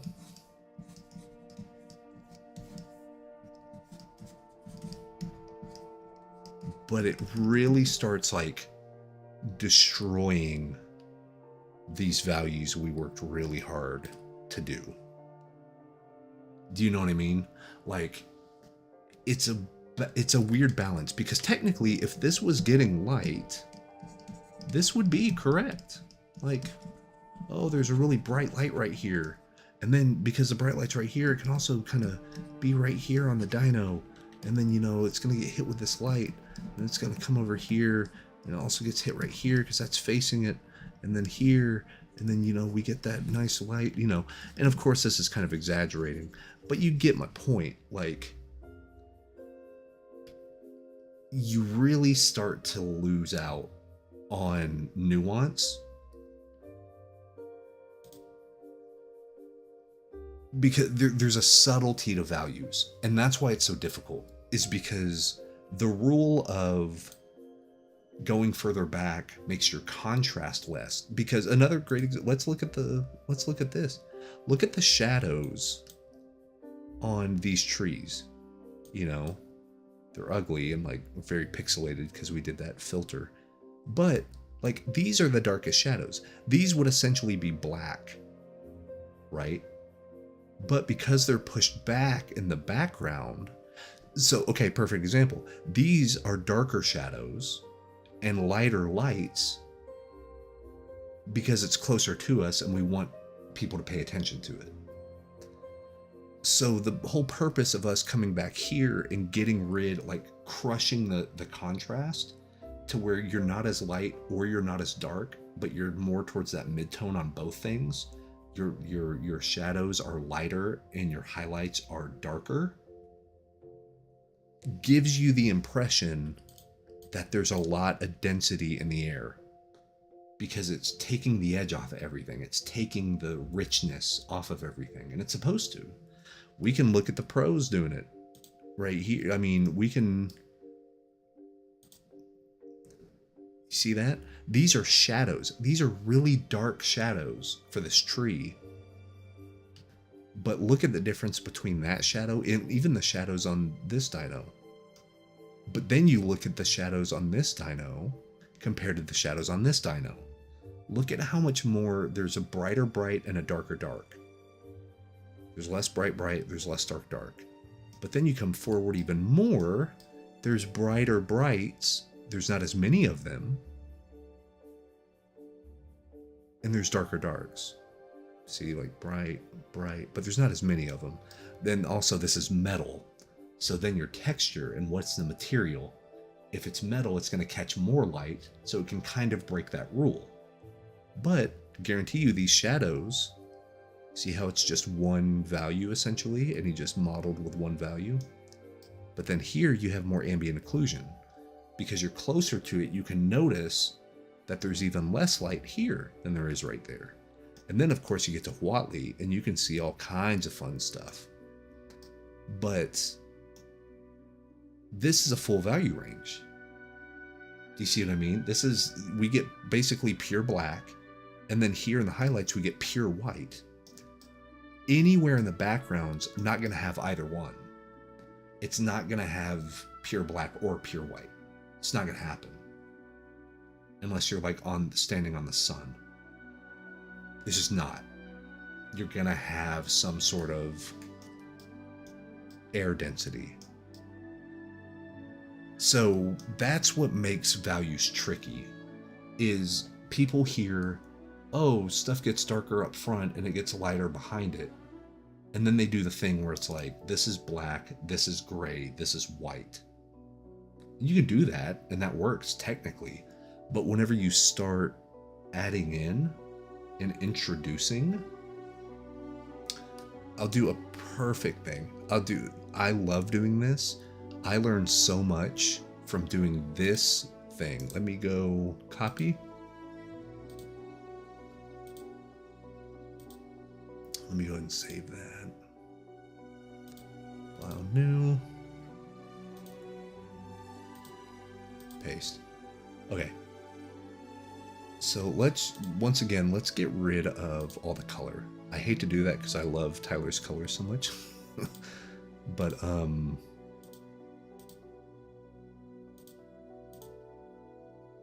let's merge it down. Cool. All right. So one of my favorite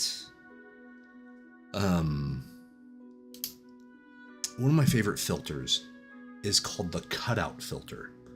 Now, different programs have a version of this, but it's called something else. Some people call it posterize.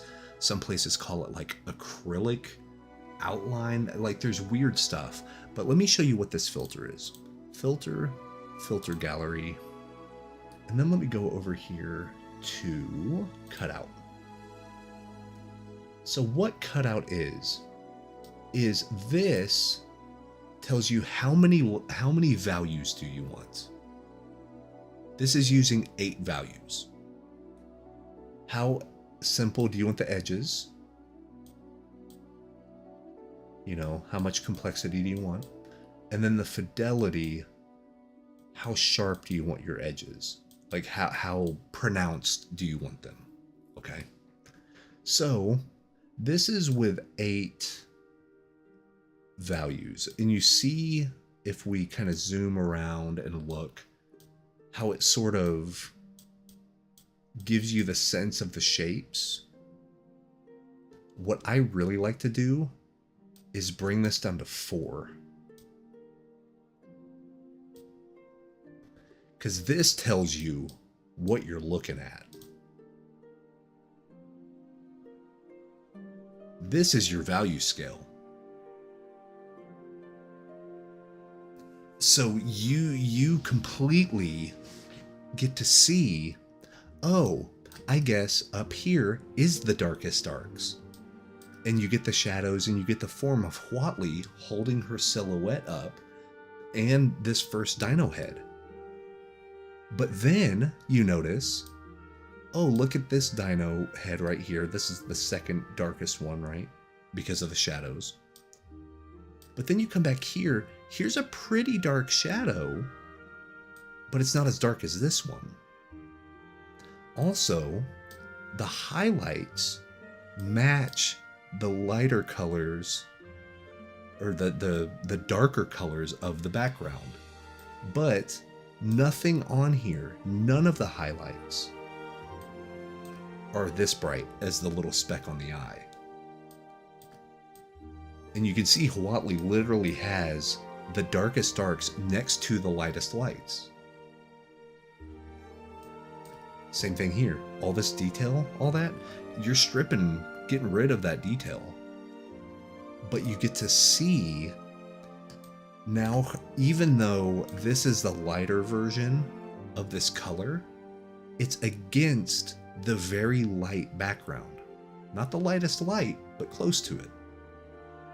Because these are the lightest lights in the background, which still are not as light as the lightest lights on Huatli, even though she's closer to us. So that's where the checkerboard effect comes in. Dark over light over dark over light over dark over light. Ba ba ba ba ba ba ba ba. You just do it and do it and do it and do it. And then as you get to your focal point, as you get to your foreground elements, that's where all your magic's going to happen. You can get away with a ton of stuff. If you want someone to look there, you can do the sharp outlines and the edges in this. So whenever you start mixing contrasts of value like this, and then on top of that, you add edge contrast. So you have sharp edges next to soft edges. And then you stack in color contrast. So you have reds on top of greens or cyans or whatever. And all of those are at the most extreme at your focal point. You got a winner. Because there's no mistaking what your focal point is at all. That's why Huatli, even though there's so much going on in this painting, so much going on, right? She is still always going to be your focal point. Always. Doesn't matter. Right? So, like if we come over here and go paste again. So there you go. This is what the actual image is. I would argue this is your image. That's just gravy. Do you see what I mean? Like, that's just your icing on the cake, man. Because if this works, this works. So, perfect example. Let's do this. Let's put my theory to the test. Let's put my art up on the chopping block. Select all, edit, copy, merge. This will tell me pretty much everything I need to know. You know. So if I do this, and then I come over here, filter gallery, and I do 4 levels, This is going to tell me what's muddy, what's not muddy. All right. So, what this is telling me, I need to lighten up this area, right? I need to define, well, maybe I don't need to define this as much. In fact, maybe I can make this the area where I have some lost edges in my paintbrush work whenever I start putting in more texture. It's either that, it depends on what you want. If the goal is to make a super dynamic painting, you could get away with that. More of the Baroque era blending and all that stuff. You can do that. You can lose these edges and all that because this part's not important. This part's important, right? But if we're wanting to do this for card art, it's probably a better idea for me to make the shape of the dinosaur, the silhouette of the dinosaur better. So like I would have to lighten this up. Do you know what I mean? So I could actually see the shape of the dino. Add midtone and build on that. I can't do that. Yeah, whenever you do two values just black and white, I think it's called notan or notan. It's super hard to do. It's so freaking hard to do. Because I need form. Do you know what I mean? Like I need form. I need to know how the light hits stuff. So, but overall, here's the thing I'm happy with. I probably need to lighten up, get some of the cloud stuff here between the trees and everything. But I'm happy with how the face and the neck and the teeth of the dino look. I'm actually really pleased with this. Like that's kind of on the money. But really, you see how this value and our dino value right here match? I need to have all of this shape match these two. I think it'll read better. I like the fact that these leaves are slightly darker. I like the fact that this shadow here on the leaves is really dark. I think that is a lifesaver. So overall, we're not doing too bad. Like, it's working okay. You know? But that does tell me I need to lighten this up. Even though I thought it was super light. Oh, that outline works and that really shapes the... Not really. I thought it did, but I fooled myself into a false sense of security. Right? Same thing up here. That rock formation looks really cool and all that photo texture and oh, isn't that great? But it gets in the way. It's too much noise. It's too dark. It needs to lighten itself up. So I think we're on the right track. I do think, but that is genuinely, this is verbatim one of my favorite exercises to do. I've learned so much studying magic cards and stuff doing this because all of them work. All of them work super well. But see, like here, it's kind of hard to tell what's going on. But then you activate this, and then you realize, oh, that's where color contrast helps. Do you know what I mean?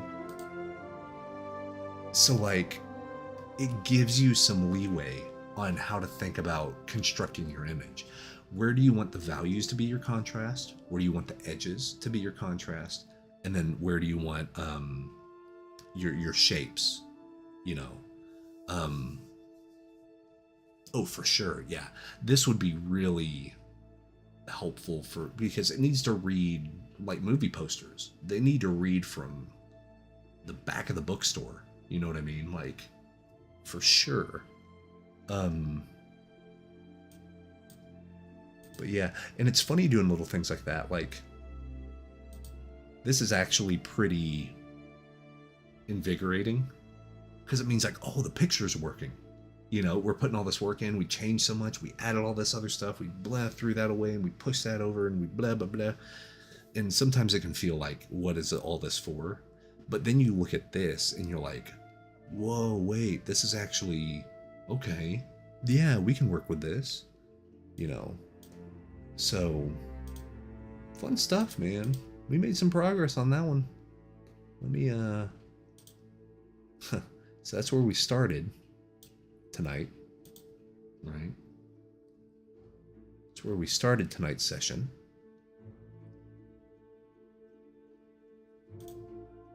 That's where we've ended up so far.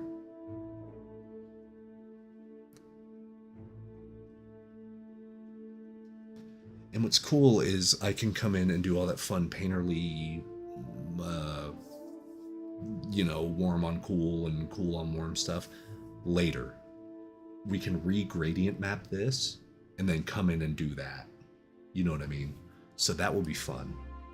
I think this is really going to make it like spark alive. But yeah, that cutout filter is great. So every time on YouTube that I'm like, okay, there's some things that Photoshop has that I just need. This is one of them. Like I said, I think Clip has a version of this. I need to look it over. But I think they call it like crystallize, because if I look at this other,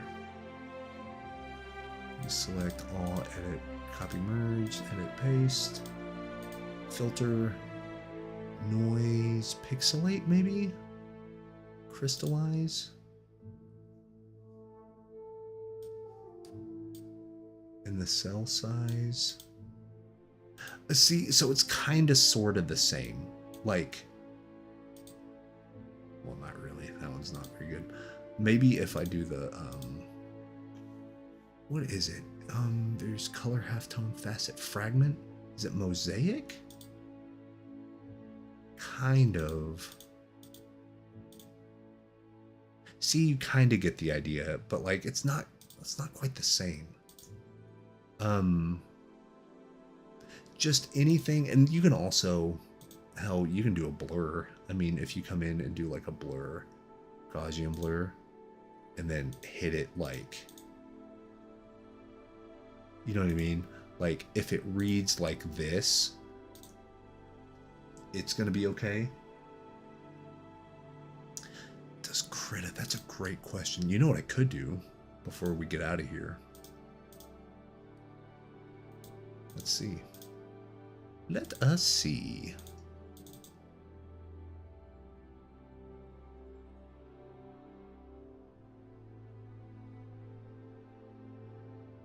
And I changed to another Tyler Jacobson painting. New image. Create from clipboard. There we go. There we go. So, filter, artistic. So there's a posterize, but edge detection. No, enhance, map, gradient map, normalize, and noise. Let me find, where was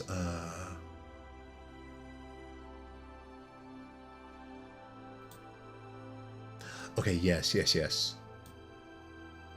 Posterize, steps. Yes, okay, so this is Krita's version. But see how it's a little bit different? Like, this will still give you a pretty good read though. Cause yeah, you're seeing the lighter lights and yeah.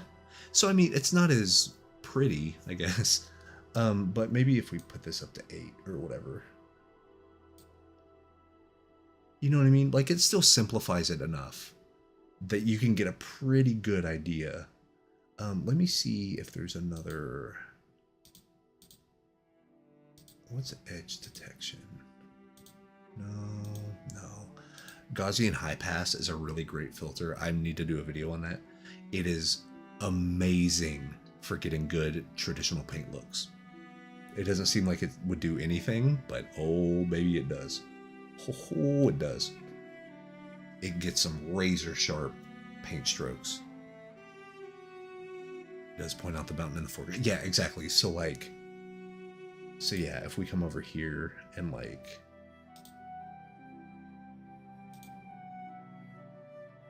you know.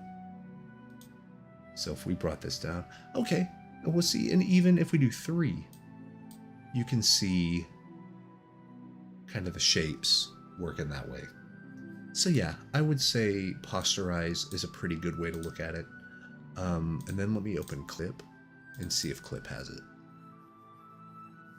So every program has kind of the same stuff, but like,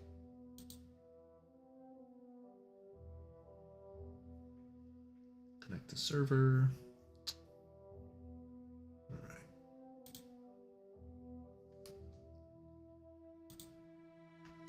Edit. Paste. Okay, cool. Then if we go to filter, distort, no, effect, artistic, mosaic, so it might be mosaic. No, I mean that does do a mosaic, that is very true. And I mean, if you do something like that, I guess you can kind of see how well your values are.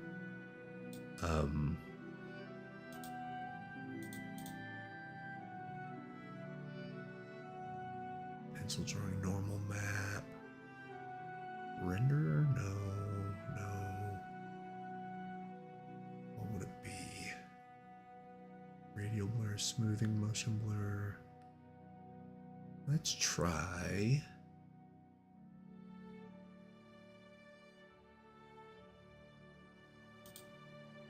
What is artistic? Oh, that's cool.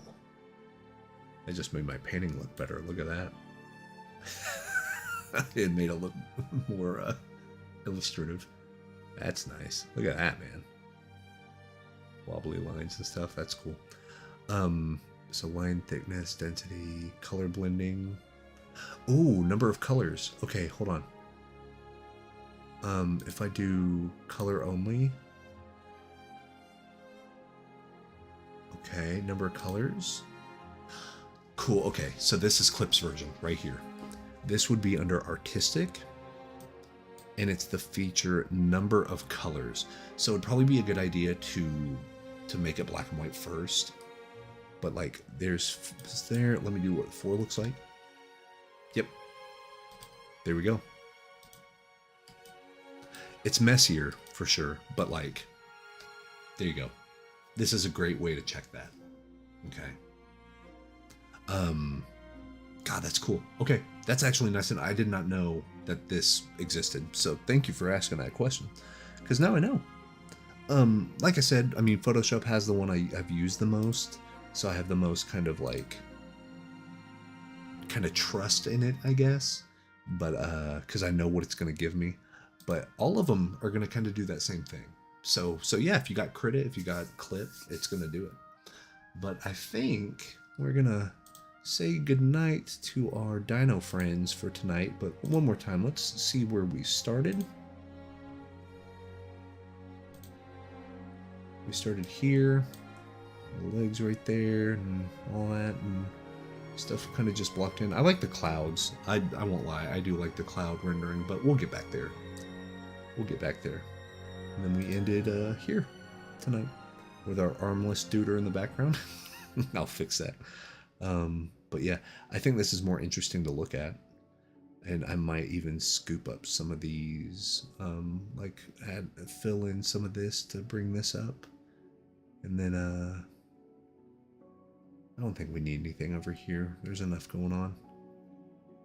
That's cool. That is cool. So let me bring this up. Yeah. Yeah, looking pretty good. It's getting there. It's getting there. It's almost portfolio ready. Once we start adding the colors and start mingling stuff around, it'll be good. But that is my time for tonight. We've been live for quite a while. It's almost 3 in the morning. So I'm actually gonna go get some sleep. But yeah, what I'm real excited about, I have to clear off all my bookshelves and all this other stuff, but I have a second computer over there, another computer monitor, and the little extender arm with a webcam with my old Logitech 920C or whatever they called it. And yeah, I'm literally planning on doing YouTube video stuff to get started with it, just to figure it out, like time lapse sketches, sketchbooks, and that way we have the webcam right here, and you can just see me drawing, because I think that'll be good. But also painting, so you can see how I do like acrylic washes, and we might experiment with watercolors, and I mean, who knows, man. But that'll be fun. I'm gonna record video there, put it on a thumb drive, bring it over here, and work on it in the workstation. So I'm excited to get in the traditional stuff as well. But yeah, just a lot of fun, and a lot of big things happening, especially now that we got the stream going twice a week. It's cool to just be able to kick back and paint and get stuff done and talk with you all and all that. So no, it's great. No, I love all the questions. I mean, please, please, please. That's why I'm streaming. You know, like getting live Q&A is super helpful, and yeah, it helps me too, because I have to kind of explain what I'm doing. So if I don't know why I'm doing it, should I be doing it? You know, that type of thing. But yeah, super fun. Thank you so much for hanging out, and everybody, thank you for hanging out. It's a lot of fun. Get the raid from Cad and get all the Twitch and YouTube peoples. So good times. But that is it for me for tonight. The archive will be up immediately. I need to make a new thumbnail and stuff, which I will. And all that. See how many pro authors I bet. That's the best way to learn. Best way to learn, you know? Just chat people up, and hopefully they're cool enough to not like gatekeep anything. Because I think artists that gatekeep techniques are silly. It's like you're not doing anything that Rembrandt didn't do. You know what I mean? Like, who's this person with magic sauce that... No. Art is not a thing that, like, some people can do it and some people can't. Like, no. Everyone can do this, you know? Like, it's just a matter of time and patience and practice. And yeah, and authors are very chill. I mean, my wife has 2 self-published books, and, you know, she got her master's degree and all that stuff, and part of that was going back and forth with other authors. And yeah, they'll be like, oh, well, what do you do when the characters, or when you wrote yourself into a hole? And they're very like, oh, what I try to do is walk in nature, and you know, or take a shower, or sing in the shower to help, you know, whatever the method is to kind of get there. Everybody's been very open and very kind about it, which is great. And I think artists and painters and graphic designers, I think everyone needs to be that, because we're all sharing the same earth, you know, like, ain't no secrets here. So, and plus, what I've always thought, and I've literally always thought this, I don't mind giving everything that I know out. I really don't. Like, yeah, I'm going to do some like paid tutorials and stuff, just, you know, because that's more of a, if you pay the money, you're going to focus more. So that's why I go way in depth on these topics on the paid stuff. But on the free stuff like this, I'll give out whatever, because it's like, okay, let's say an artist watches me do the thing about values or chroma. And that's the thing that they're like, aha, I figured it out. And then they make a painting that's 10 times better than anything I'm ever going to make. And they get a job that I was going to get because they're the better painter now.